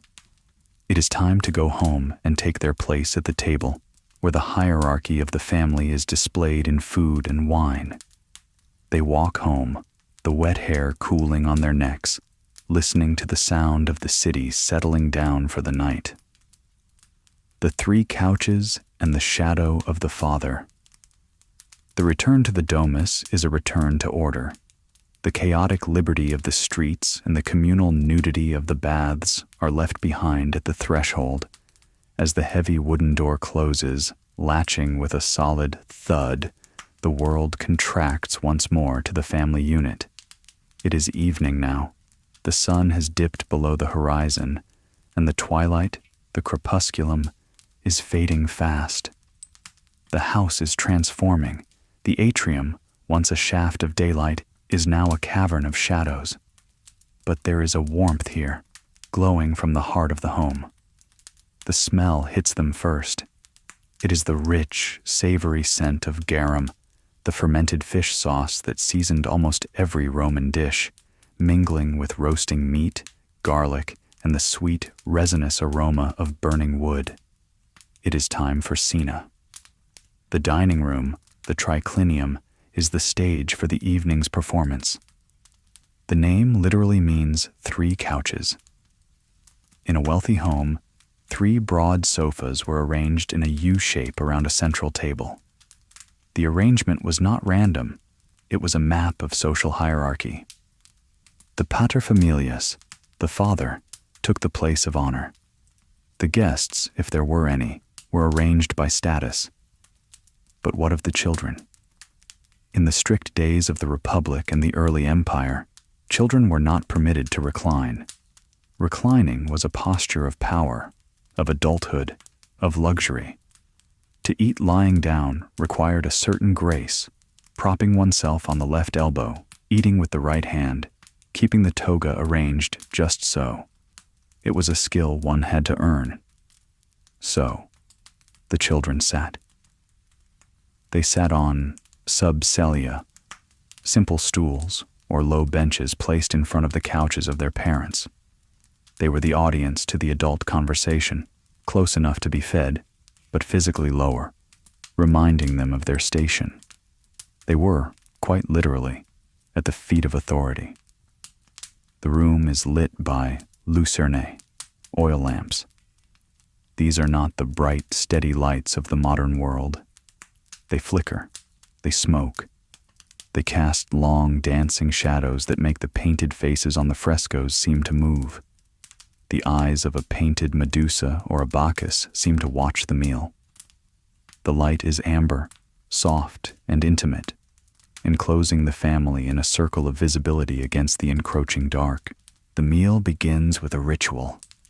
Before a morsel is eaten, silence falls. A small portion of the food is tossed into the fire or placed on a special plate. This is the offering to the lares and penates, the household gods who watch over the pantry and the hearth. The child watches this closely. It is a daily reminder that they are not eating alone. The spirits of the ancestors and the divine guardians are guests at the table too. Then, the gustatio, the appetizer. Slaves move silently from the shadows, their tunics simple and undyed. They bear trays. There might be eggs, hard-boiled and sliced, dressed with pine nut sauce. There are olives, of course. Perhaps a salad of mallow leaves or lettuce, bitter and crisp, designed to stimulate the appetite. The child eats with his fingers. There are no forks. There are spoons, cochlearia, with a pointed end for extracting snails or shellfish, and a round bowl for eggs. But mostly, it is hand to mouth. The tactile connection to food is direct. The conversation flows above their heads. The father might speak of politics in the Senate, or a business deal in the forum. The mother might discuss the management of the country estate. The children are expected to listen. This is the passive education of the dinner table. They learn the cadence of adult speech, the art of debate, the subtle inflections of respect and command. They learn to be silent. Taciturnitas. In a world where rhetoric was power, knowing when not to speak was a virtue. A child who spoke out of turn would be silenced with a sharp look or a harsh word. Then comes the prima mensa, the main course. The dishes are brought in. A roasted pig, perhaps, or a kid goat seasoned with coriander and lovage. There are vegetables, leeks, cabbage, beans. For the poorer families, this course would be simpler. A thick porridge of wheat or spelt called pulse, perhaps flavored with a little bacon fat or vegetables. But even in the humblest home, the structure of the meal remained. The wine flows. For the adults, it is mixed with water in a large bowl, the crater. To drink wine unmixed was considered barbaric, something only drunkards or Scythians did. For the children, the wine is heavily watered down, little more than flavored water, but it makes them feel part of the ritual. The atmosphere in the triclinium is heavy with the heat of the lamps and the bodies. The air is still. The only sounds are the tearing of bread, the clatter of a spoon, the low murmur of voices. It is a sensory cocoon. Finally, the secunda mensa, the second table, dessert. This is the favorite part for the child. Fresh fruits, apples, pears, grapes, or dried fruits, figs from Caria, dates from Jericho. There might be nuts, walnuts, and almonds, and sometimes cakes sweetened with honey, placenta, layered with cheese and pastry. Ab ovo usque ad mala, the Romans said, from the egg to the apples, from the beginning to the end. As the meal winds down, the entertainment might begin. In a cultured household, this was not a time for rowdiness, but for refinement. The father might signal a slave to bring a scroll. He might read aloud a passage of Homer, a poem by Horace. The child, belly full, eyelids growing heavy in the warm, dim light, listens to the rhythm of the hexameter. The words might not all make sense, but the music of the language settles into their mind. They watch the shadows flicker on the ceiling. The strict discipline of the schoolroom feels miles away. The rough and tumble of the ball game is forgotten. Here, there is only the safety of the clan, the voice of the father, and the sweetness of the honey cake. But the eyes are drooping. The Sandman, or perhaps Somnus, the god of sleep, is approaching. The day has been long. The sun, the dust, the water, the letters, the numbers. It is too much for one small body to hold. The father notices the nod. He gestures. The nutrix, or the pedagogus, steps forward from the shadows. It is time, the father says. The child slides off the stool. They kiss the hand of the father, the cheek of the mother. They bid good night to the guests. Cubitum emus, they might whisper. Let us go to bed. They are led out of the warm, food-scented triclinium and back into the cooler, darker corridors of the house. The transition is chilly. The stone floors are cold under the sandals. They are moving towards the cubiculum, the bedroom, a small cell of quiet where the final chapter of the day will be written. But the night in Rome was not always a time of silence. As the child prepares for sleep, the city outside is just waking up in a different way. The carts are beginning to roll. The night watch is starting its patrol.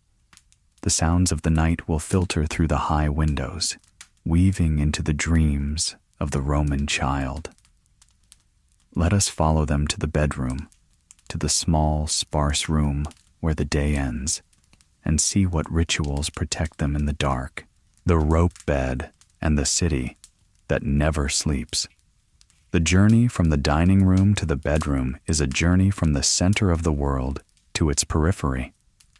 The child leaves the warmth of the triclinium, the smell of roasted meat, and the drone of adult voices fading behind them. They walk down the corridor, the fosses, guided by the flickering light of a single clay lamp held by the nurse or the pedagogus. They arrive at the cubiculum. To the modern eye, a Roman bedroom would seem surprisingly small, almost cell-like. It was not a place for hanging out, for playing with toys, or for doing homework. It was a room designed for one purpose only: somnus, sleep. The room is windowless, or perhaps has only a small slit high in the wall to let in air while keeping out burglars and the morning sun. The walls are painted, perhaps in the dark, rich reds of Pompeian cinnabar, or with panels of black, decorated with delicate garlands of flowers. In the dancing light of the lamp, these walls feel close, intimate, wrapping around the sleeper like a second skin. The floor is mosaic, black and white geometric patterns that are cool and smooth under the feet. A small rug or animal skin might be placed near the bed to spare the feet from the morning chill, but otherwise the room is sparse. A chest for clothes, a chair, and the bed. The bed, the lectus. It is not a soft, sinking mattress on box springs. It is a piece of furniture that commands respect. The frame is wood, oak, or maple, raised high off the floor on turned legs. Sometimes it is so high that a small footstool, a scamnum, is needed to climb up. The mattress does not rest on solid wood. It rests on a web. A network of ropes or leather straps is stretched tight across the frame.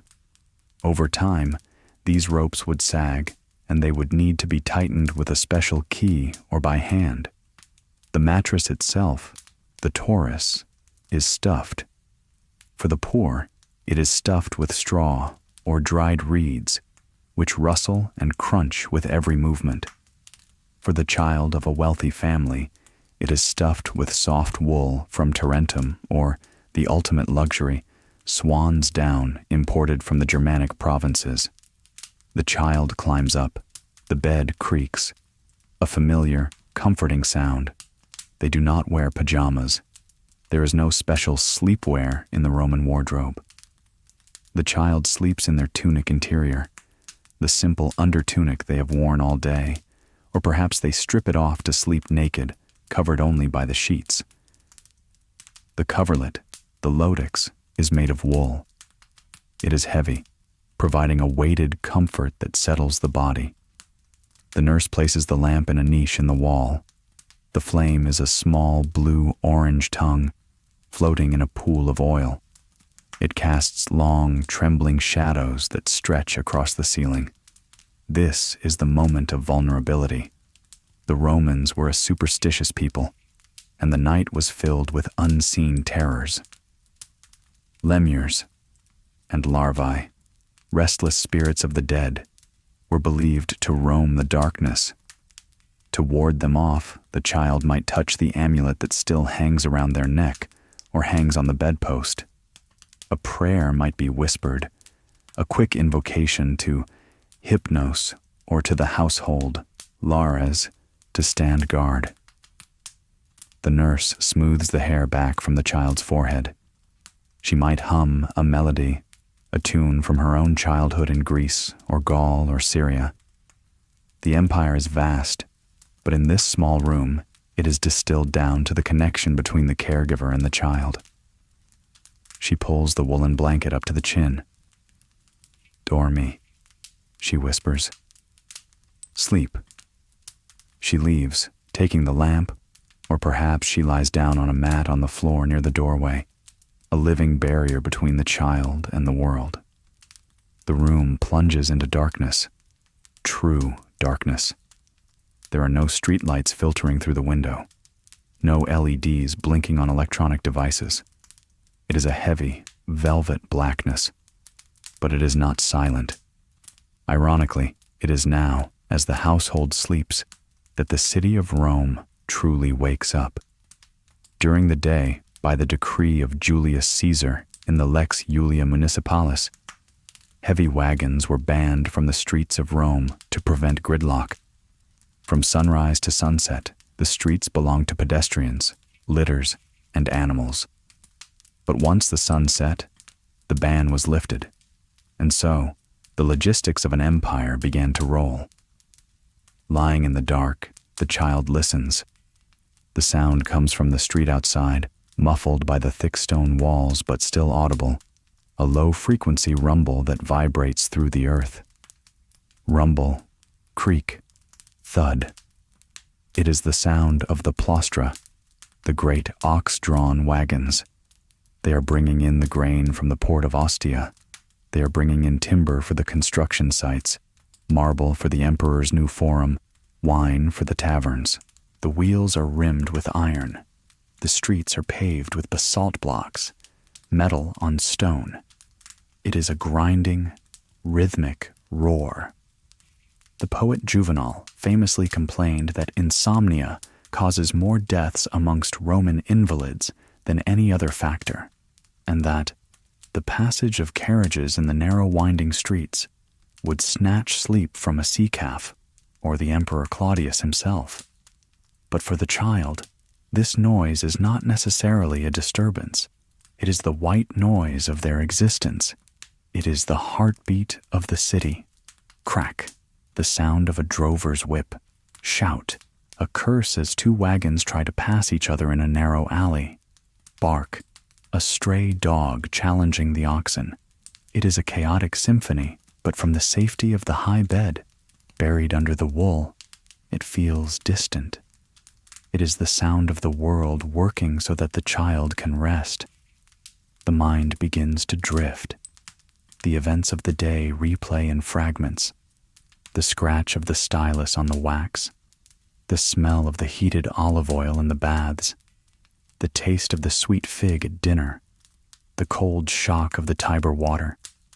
The body, exhausted by the physical and mental exertions, begins to shut down.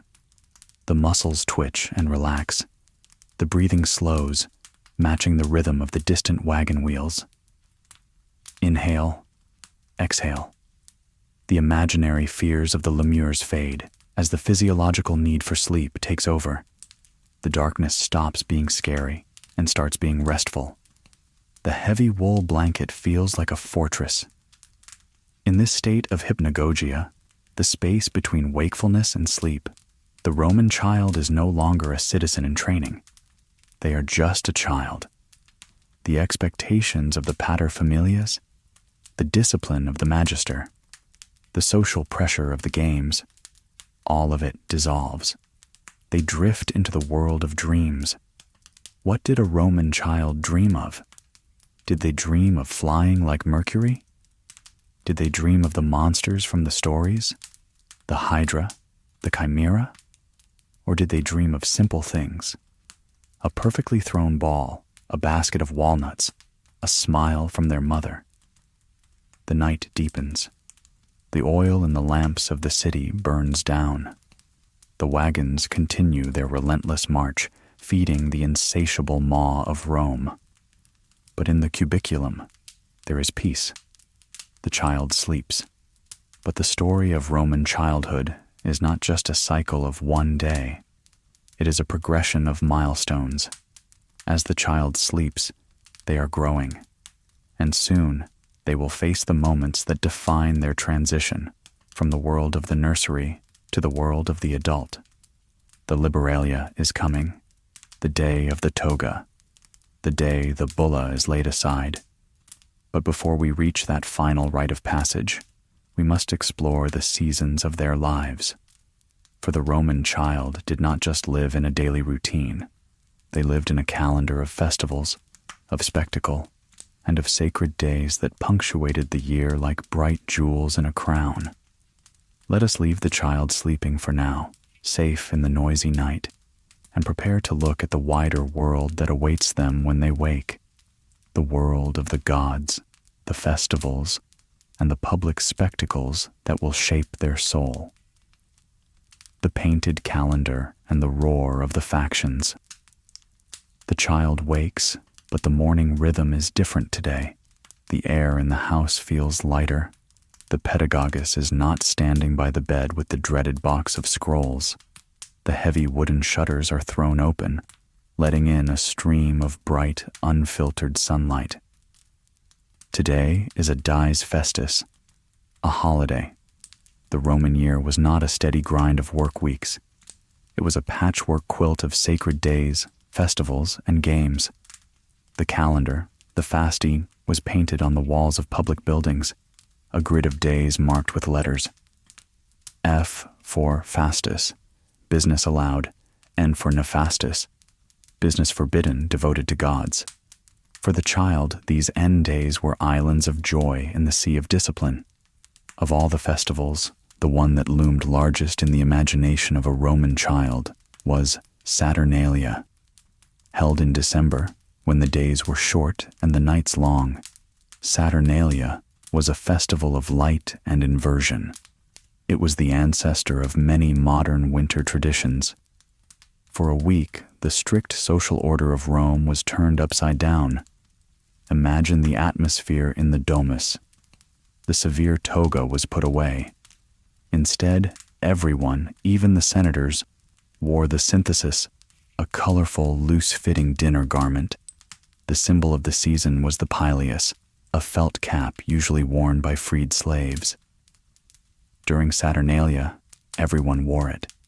It was a visual declaration that, for a few days, everyone was free.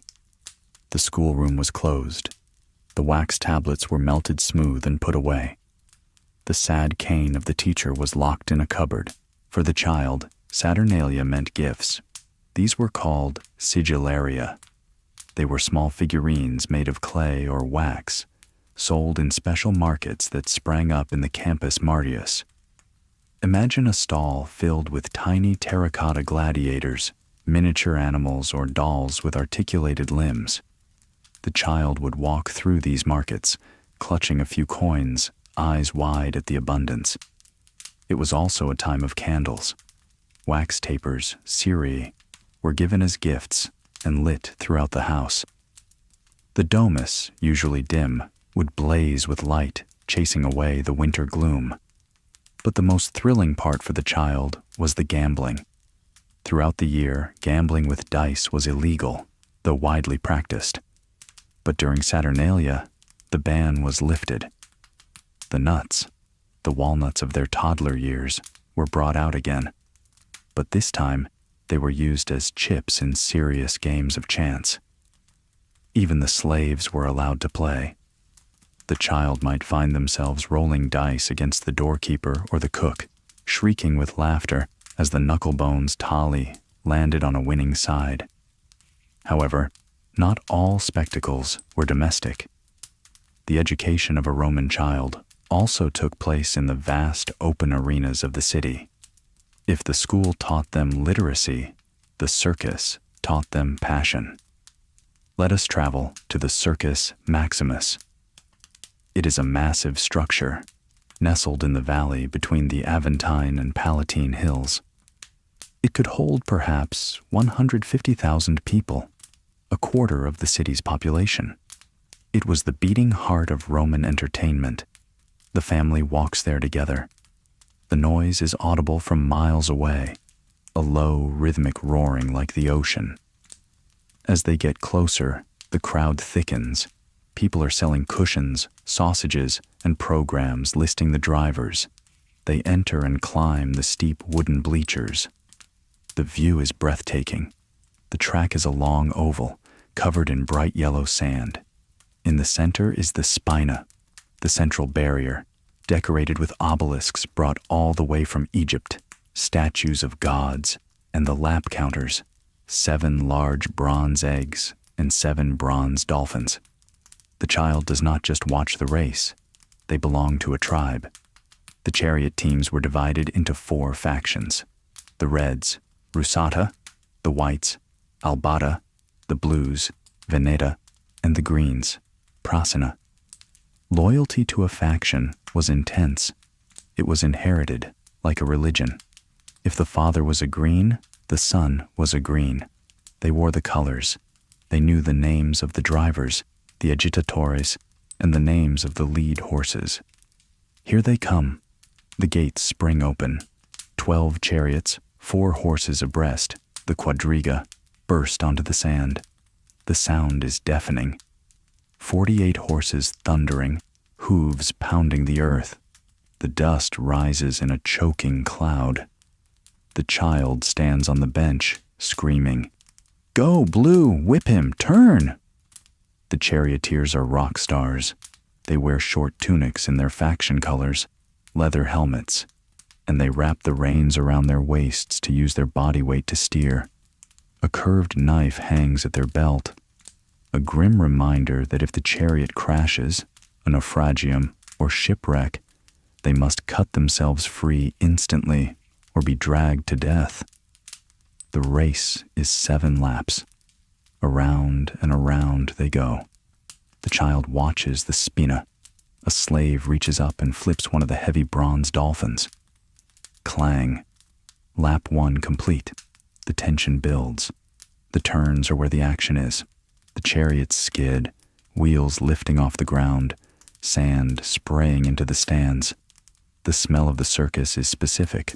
Horse sweat, dust, manure, and the saffron water that was sometimes sprinkled on the crowd to keep them cool. It is a sensory overload. The bright colors of the tunics, the shine of the horses' coats, the roar of the crowd that vibrates in the chest. For a Roman child, this was the ultimate release. It was raw, dangerous, and gloriously loud. But there was another venue, darker and more intense. The amphitheater, the Colosseum.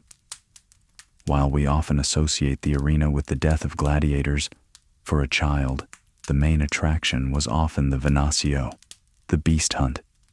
This was usually held in the morning. The floor of the arena would be landscaped with rocks and trees to resemble a wilderness. Then, the trapdoors would open. Up would come creatures that the child had only heard of in stories. Lions with manes like the sun, elephants with trunks like snakes, ostriches that ran like the wind, giraffes, which the Romans called cameleopards, because they looked like a mix of a camel and a leopard. It was a lesson in geography and natural history, written in blood and sand. The child saw the breadth of the empire displayed in its fauna. They learned that Rome conquered not just people, but nature itself. The venator, the hunter, would stalk these beasts. It was violent, yes, but to the Roman mind, it was a display of dominance and order over chaos. Yet, the child's role in public life was not always that of a spectator. Sometimes they were the participants. Religion in Rome was public. It was a contract between the state and the gods, and children, with their purity, were essential to this contract. A boy or girl might be chosen to serve as a Camillus or Camilla. These were noble children who assisted the priests during sacrifices. They had to be perfect, both parents living, no physical blemishes. Imagine the child dressed in a special tunic, standing by the altar in front of a great temple. The air is thick with the smoke of incense. A bull, decorated with ribbons and gold leaf, stands nearby. The priest, his head covered with a fold of his toga, recites the ancient prayers. The child's job is simple, but critical. They might hold the akara, the incense box. They might hold the jug of wine. They must stand perfectly still. They must not sneeze, cough, or fidget. Any disruption could invalidate the entire ritual, anger the gods, and doom the state. The weight of this responsibility was enormous. Standing there, on the marble steps, watched by the senators and the people, the child felt the solemnity of being Roman. They were not just playing, they were helping to keep the world turning. They were a small but vital cog in the machine of the Pax Romana. As the sun sets on the festival day, the family returns home. The adrenaline of the circus or the solemnity of the temple fades. The tunic is stained with the dust of the arena or the smoke of the sacrifice. The child is exhausted in a way that is different from school fatigue. Their head is full of images, the spinning chariot wheels, the roar of the lion, the flash of the priest's knife. They have seen the grandeur of their civilization. They eat a simple dinner, perhaps recounting the race, arguing about which driver was the bravest. And then, back to the cubiculum. The holiday is over. Tomorrow the sun will rise, and the pedagogues will be waiting. The wax tablet waits. The letters must be learned. But tonight, as they drift off, the roar of the crowd still echoes in their ears, a lullaby of power and speed. The years pass in this rhythm of discipline and spectacle, and slowly, the child grows. The tunic becomes too short. The voice begins to crack. The toys are left behind. The bulla, that golden charm of protection, feels heavy around the neck. The time is approaching for the most significant day in a Roman boy's life, the day he puts away the things of a child and steps into the white toga of a man, the golden amulet and the plain white wool. The years have turned like the pages of a scroll. The seasons have come and gone, the heat of the harvest, the rains of autumn, the festivals of winter. The child who once played with walnuts in the dust and traced letters into wax has grown. The shadow he casts across the atrium floor is long and broad. The voice that once piped high in the nursery has deepened. It is the 17th of March, the festival of Liberalia. This is a day sacred to Liber Pater, an ancient god of fertility and growth. But for the Roman family, and specifically for the teenage boy, usually around the age of 14 to 16, it is the day of transformation. It is the day the chrysalis breaks. The house wakes early, but the mood is different from the festival of Saturnalia. There is no chaotic joy. There is a solemn wait. Today, the boy will die, and a citizen will be born. He stands in his cubiculum for the last time as a boy. He is dressed in the toga praetexta, the garment he has worn his entire life. It is an off-white toga bordered with a stripe of purple, the color of blood and royalty. This purple stripe was a magical boundary, a warning to the world that this person was sacred, protected, and not to be harmed. He walks to the lararium, the household shrine in the atrium. The small bronze statues of the gods watch him. The family is gathered. There is silence, save for the crackling of the fire in the hearth. He reaches up to his neck. His fingers find the cord of leather or gold. He unclasps the bulla. For more than a decade, this object has been a part of his body. It has rested against his chest while he slept, while he ran, while he studied. It contains the charms that kept the evil eye at bay. It is warm from his skin. He holds it for a moment. It looks smaller now in his larger hand. With a reverent gesture, he places the bulla on the altar. He hangs it around the neck of the lar, the household god. He is giving up his protection.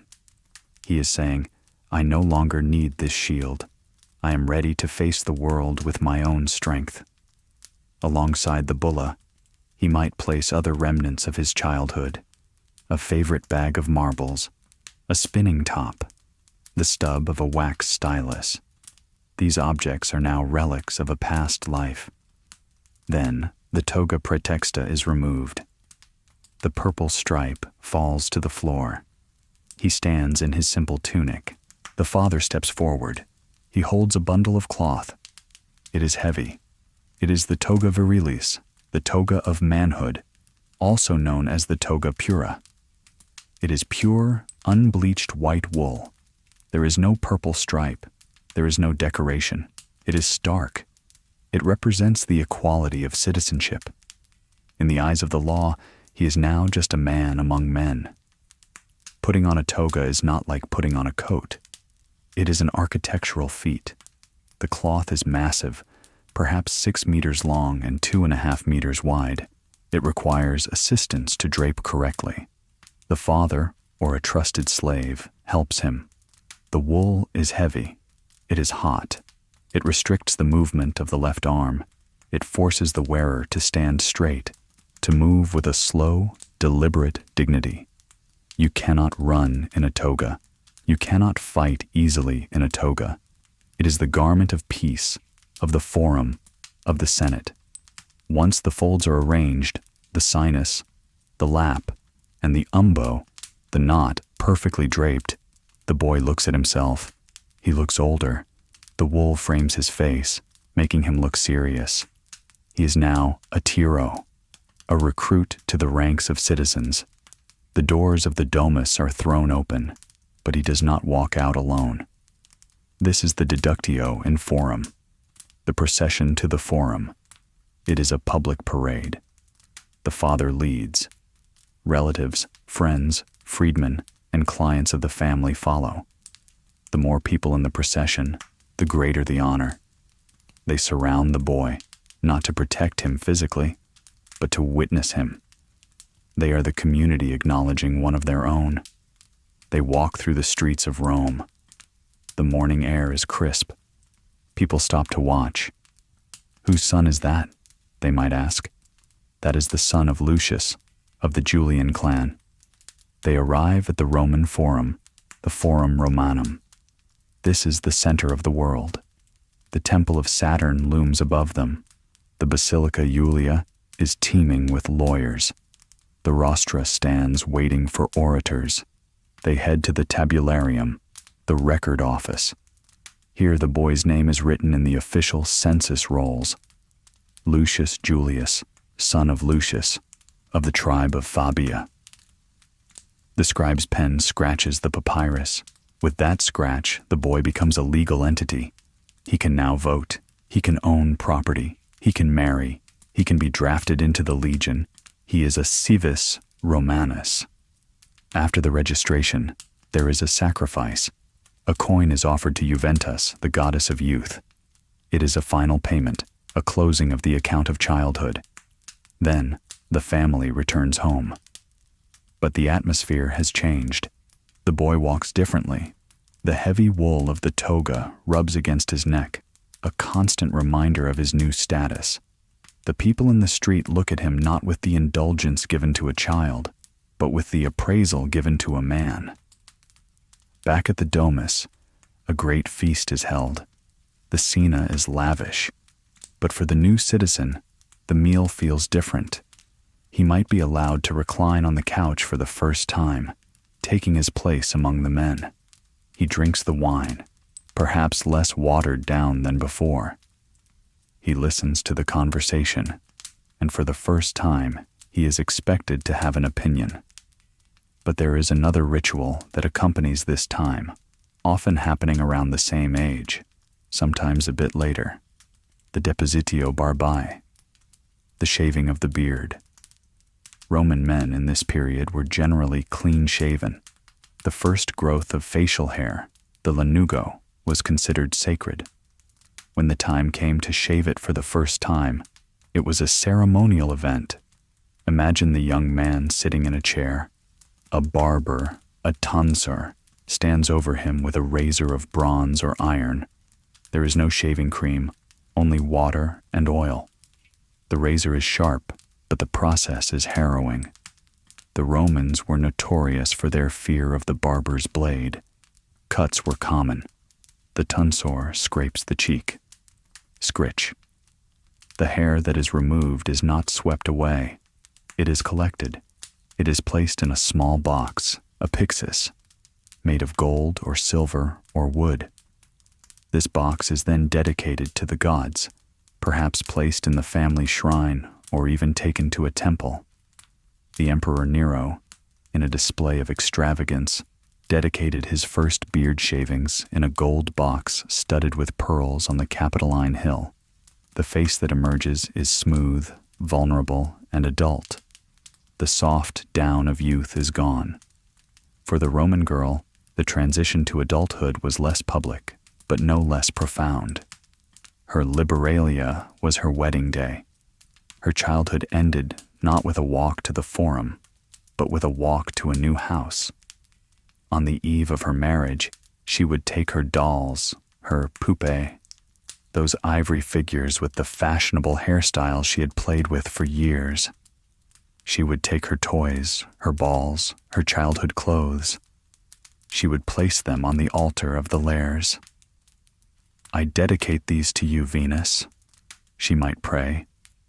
It was a quiet moment of separation. She was leaving the protection of her father's house for the authority of her husband's. She was trading the tunic of a girl for the stola of a matron. Her childhood education in wool and management was about to be put to the test. But let us return to our young man in his white toga. The sun of the Liberalia has set. The guests have gone. He stands in the atrium, the white wool ghost-like in the moonlight. The boring history of his childhood, the alphabet drills, the naps, the walnut games, is over. Now begins the boring history of his career. The cursus honorum, the ladder of offices. He must now think of war. He must think of law. He must think of marriage. The next phase of his life will take him far from the safety of the domus. It might take him to the rain-swept frontiers of Britannia or the scorching sands of Syria. It might take him to the floor of the Senate, where words are weapons. But for tonight, he is just a young man, tired from the weight of the wool and the weight of the expectations. He goes to his room. The bed is the same, but the person lying in it has changed. The bulla no longer hangs on the bedpost.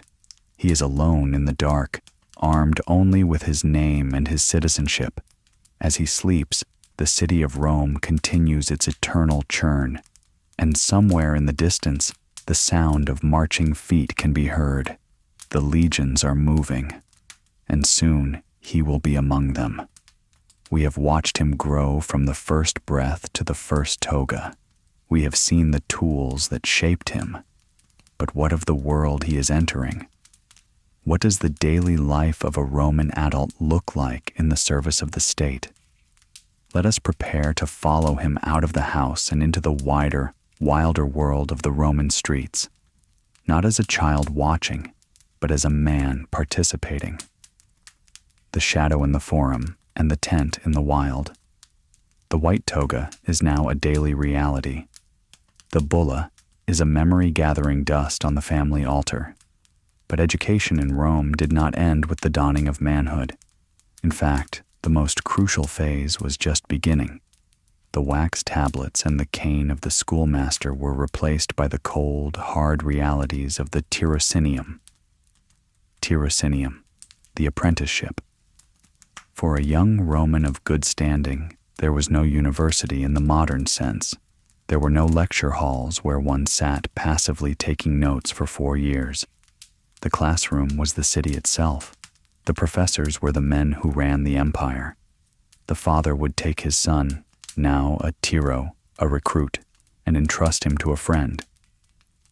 This friend was usually a distinguished, older senator, a man of gravitas and auctoritas. Imagine the scene. It is early morning. The young man stands in the atrium of this great man's house. He is there to watch. He is there to listen. He is there to be a shadow. This was the Tirocinium Fori, the apprenticeship of the Forum. He follows the mentor as he walks to the Senate House. He stands at the back of the crowd as the mentor gives a speech from the rostra. He observes how the older man modulates his voice to cut through the noise of the wind and the mob. He watches the hand gestures, the sharp chop of the hand to emphasize a point, the sweeping arm to encompass the crowd.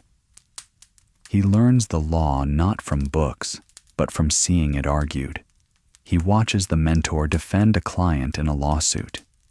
He sees the strategy, the emotional manipulation of the jury, the citation of precedent. He learns that justice in Rome is a contact sport. It is a silent education. The mentor rarely stops to explain. The tiro must deduce the lesson. He must absorb the unwritten rules of the elite. How to greet an inferior, how to ignore an insult, how to negotiate a marriage alliance in a whisper during a dinner party. But if the Forum was the school of words, the castra, the military camp, was the school of steel. For many young men, the next step was the Tirocinium militia. They would leave the stone comforts of Rome. They would travel north, perhaps to the Rhine frontier, or south to the sun-baked forts of Numidia. They were not just grunts in the legion. They were contubernales, tent companions of the general. Imagine the young man who grew up sleeping on a wool mattress in a quiet cubiculum, now lying on a camp cot. The walls are canvas. The wind whistles through the flaps. The smell is of damp earth, leather, and horse sweat. He is living in the headquarters tent, the praetorium. He eats at the general's table. He is not fighting in the shield wall yet. He is learning logistics. He sits by the oil lamp late into the night, watching the general review the rosters. He learns how much grain a legion consumes in a week. He learns how to map a route through a forest. He learns how to judge the morale of the men by the sound of their singing or the sullenness of their silence. This was the frontier skill mentioned at the start of our journey, the ability to bring order to the wilderness. The young man learns to dig a ditch, to build a palisade, to lay out a camp in a perfect grid, regardless of the terrain. He realizes that the geometry he learned with the stylus and wax, the lines, the angles, is what keeps the legion safe at night. But amidst this intense training, the concept of leisure, otium, begins to change. As a child, leisure was play, walnuts, hoops, balls. As a young adult, leisure becomes intellectual. It becomes a way to rest the mind by engaging it in something else. The young Roman begins to collect books, scrolls of Greek philosophy, Stoicism, Epicureanism.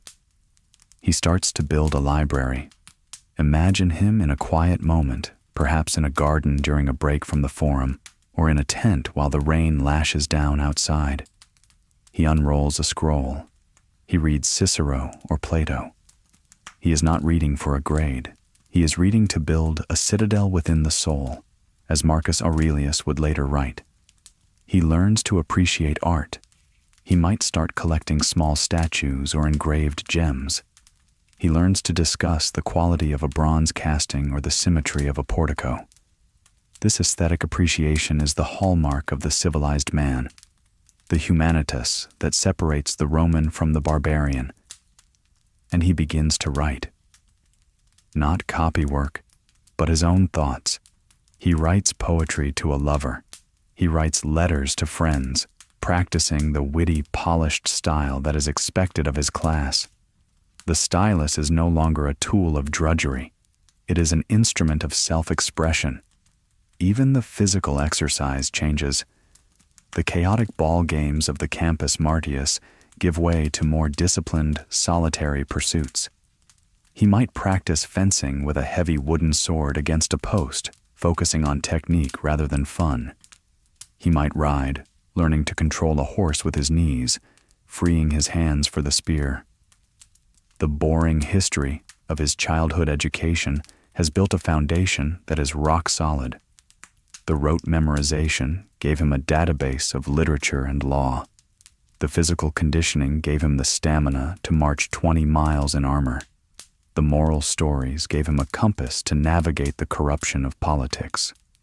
As we near the end of our journey through the Roman life, we must look at one final aspect. We have looked at the city child, the elite child. But what of the others? The silent majority? The education of the fields and the workshops? For the tired little peeps listening tonight, the Roman world was not all marble and togas.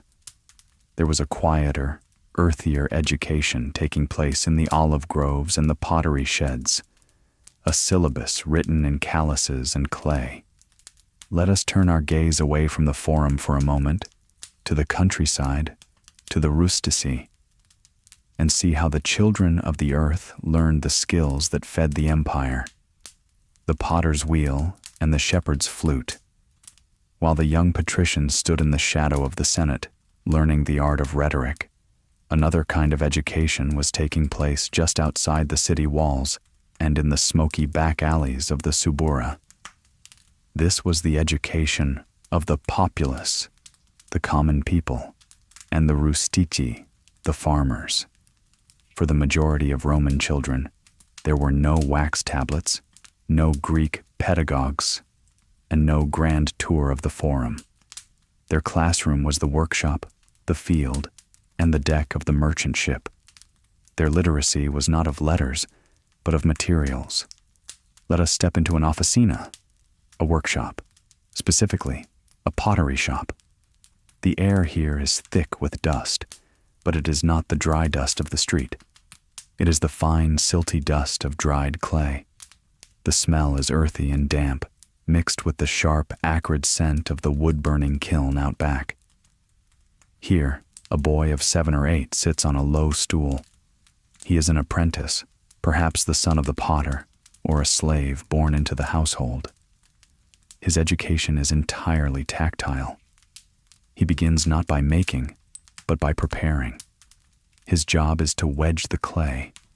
He takes a lump of raw earth, dug from the riverbank, and slams it onto a stone table.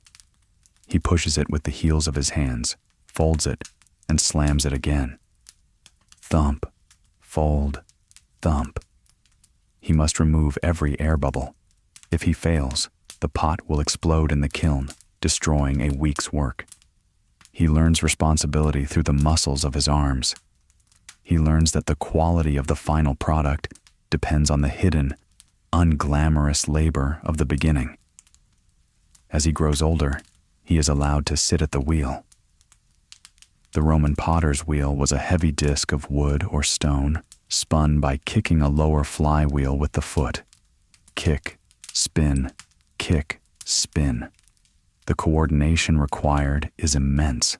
The foot must keep a steady rhythm to maintain the speed, while the hands must remain perfectly still to center the clay. The master potter hovers over him. "Center the mound," he instructs. The boy presses his wet hands against the spinning gray lump. It wobbles. It fights him. He must be firm, but gentle. If he presses too hard, it collapses. If he is too weak, it remains chaotic.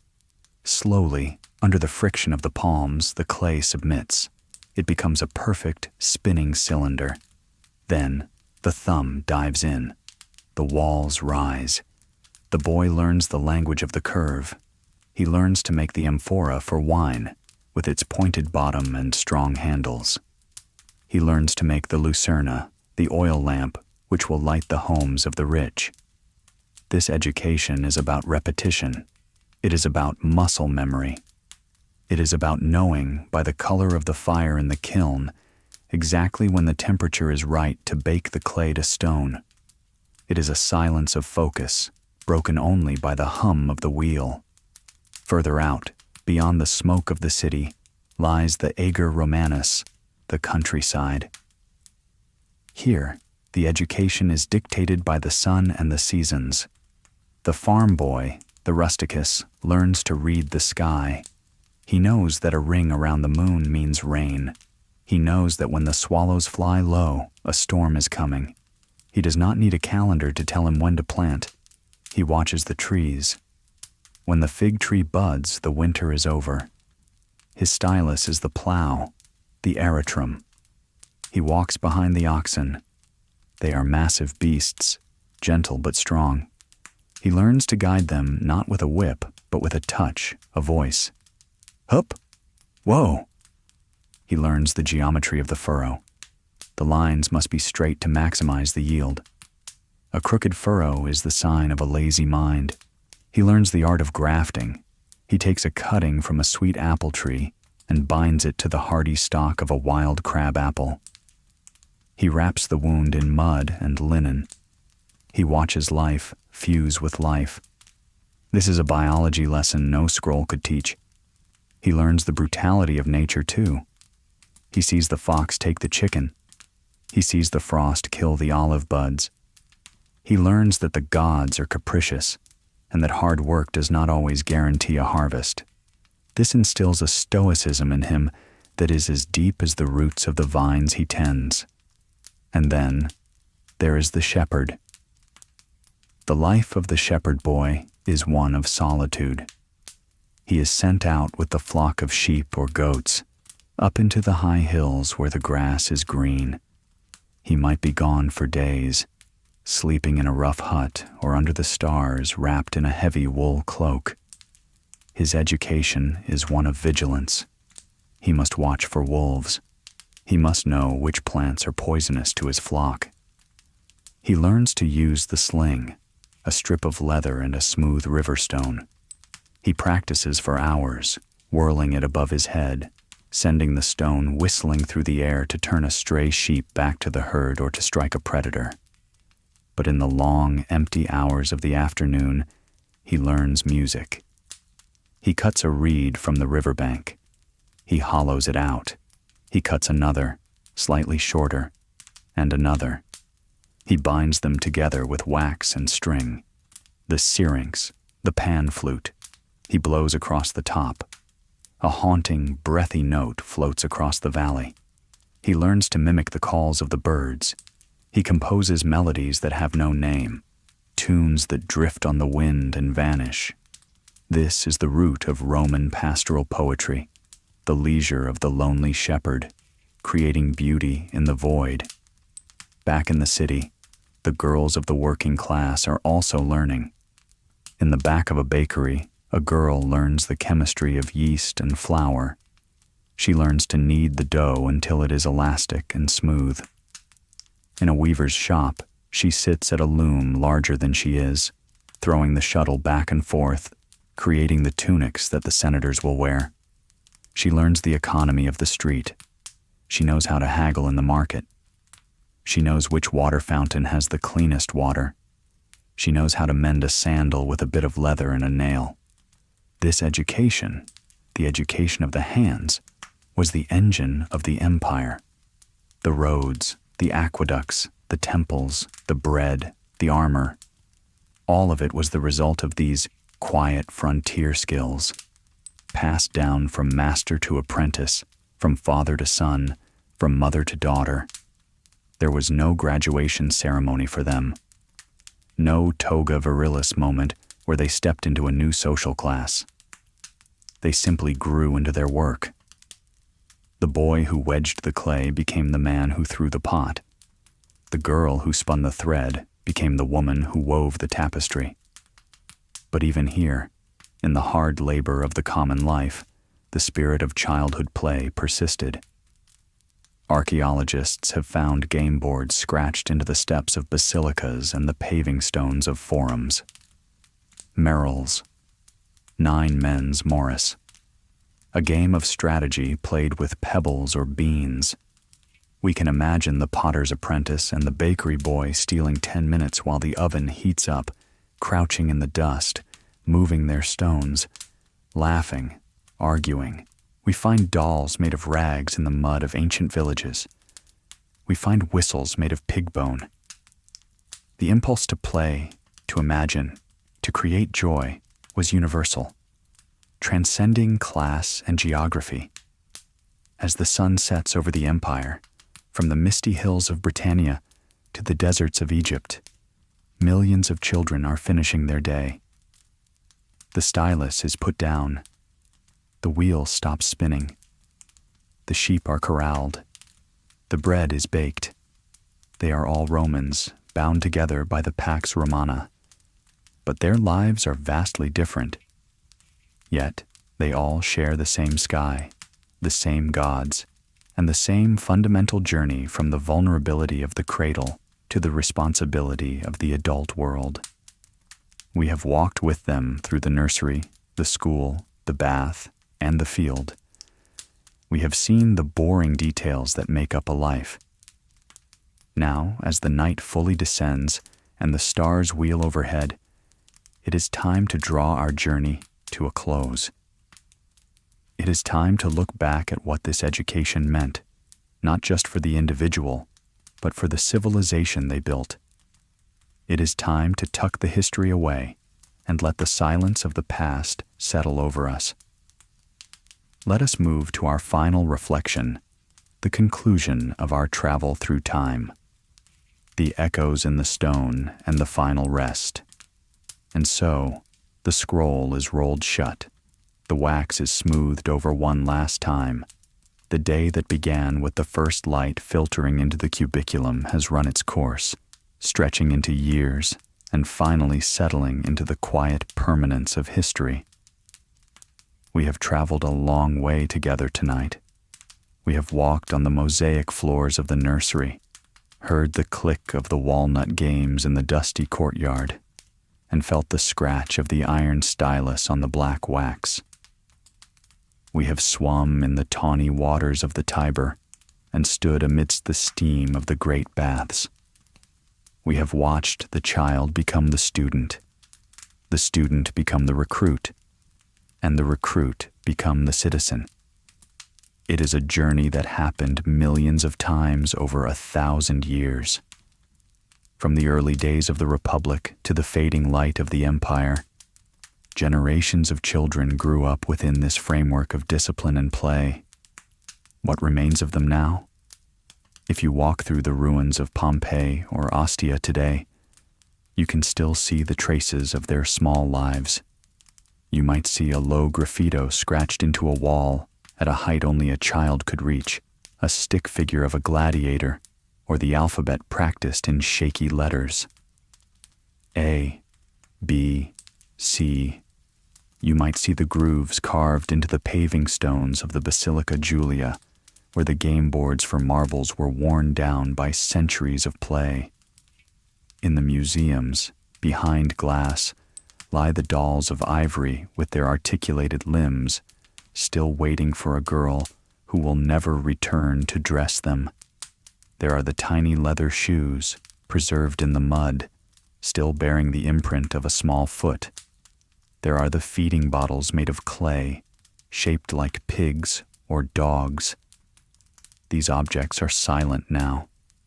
The noise of the Roman street, the shouting of the teachers, the chanting of the letters, the roar of the circus, has faded into the vacuum of time.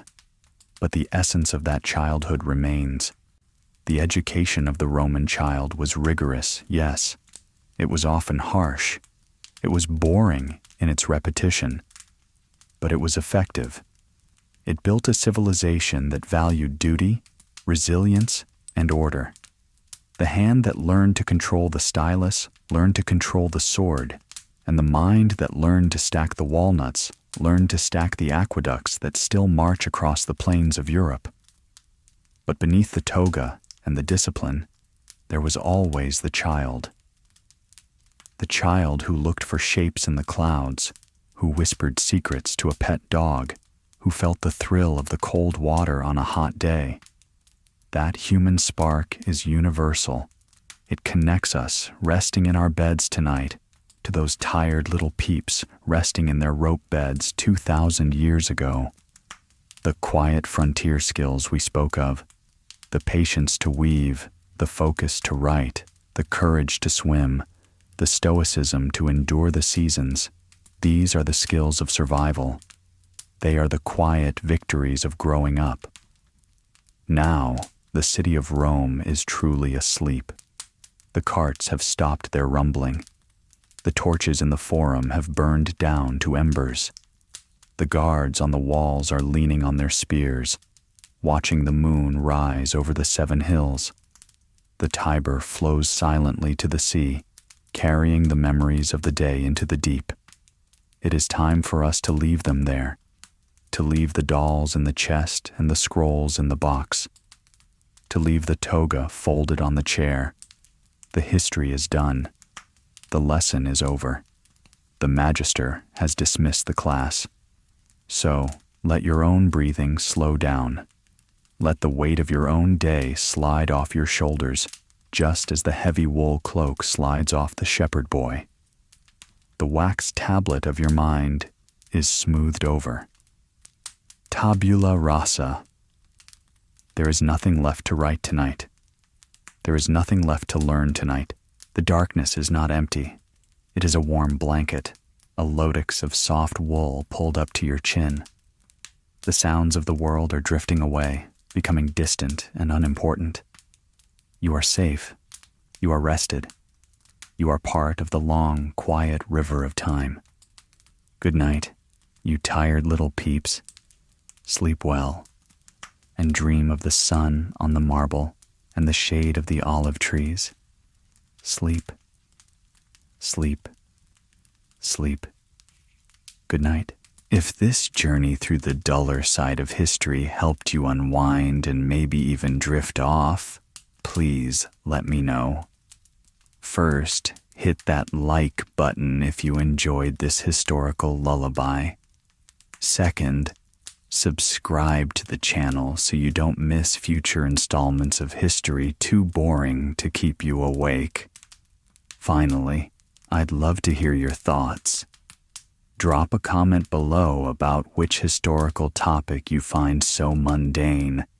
It deserves to be our next sleepy video. Your suggestions will shape our journey into the world's most delightfully dull past.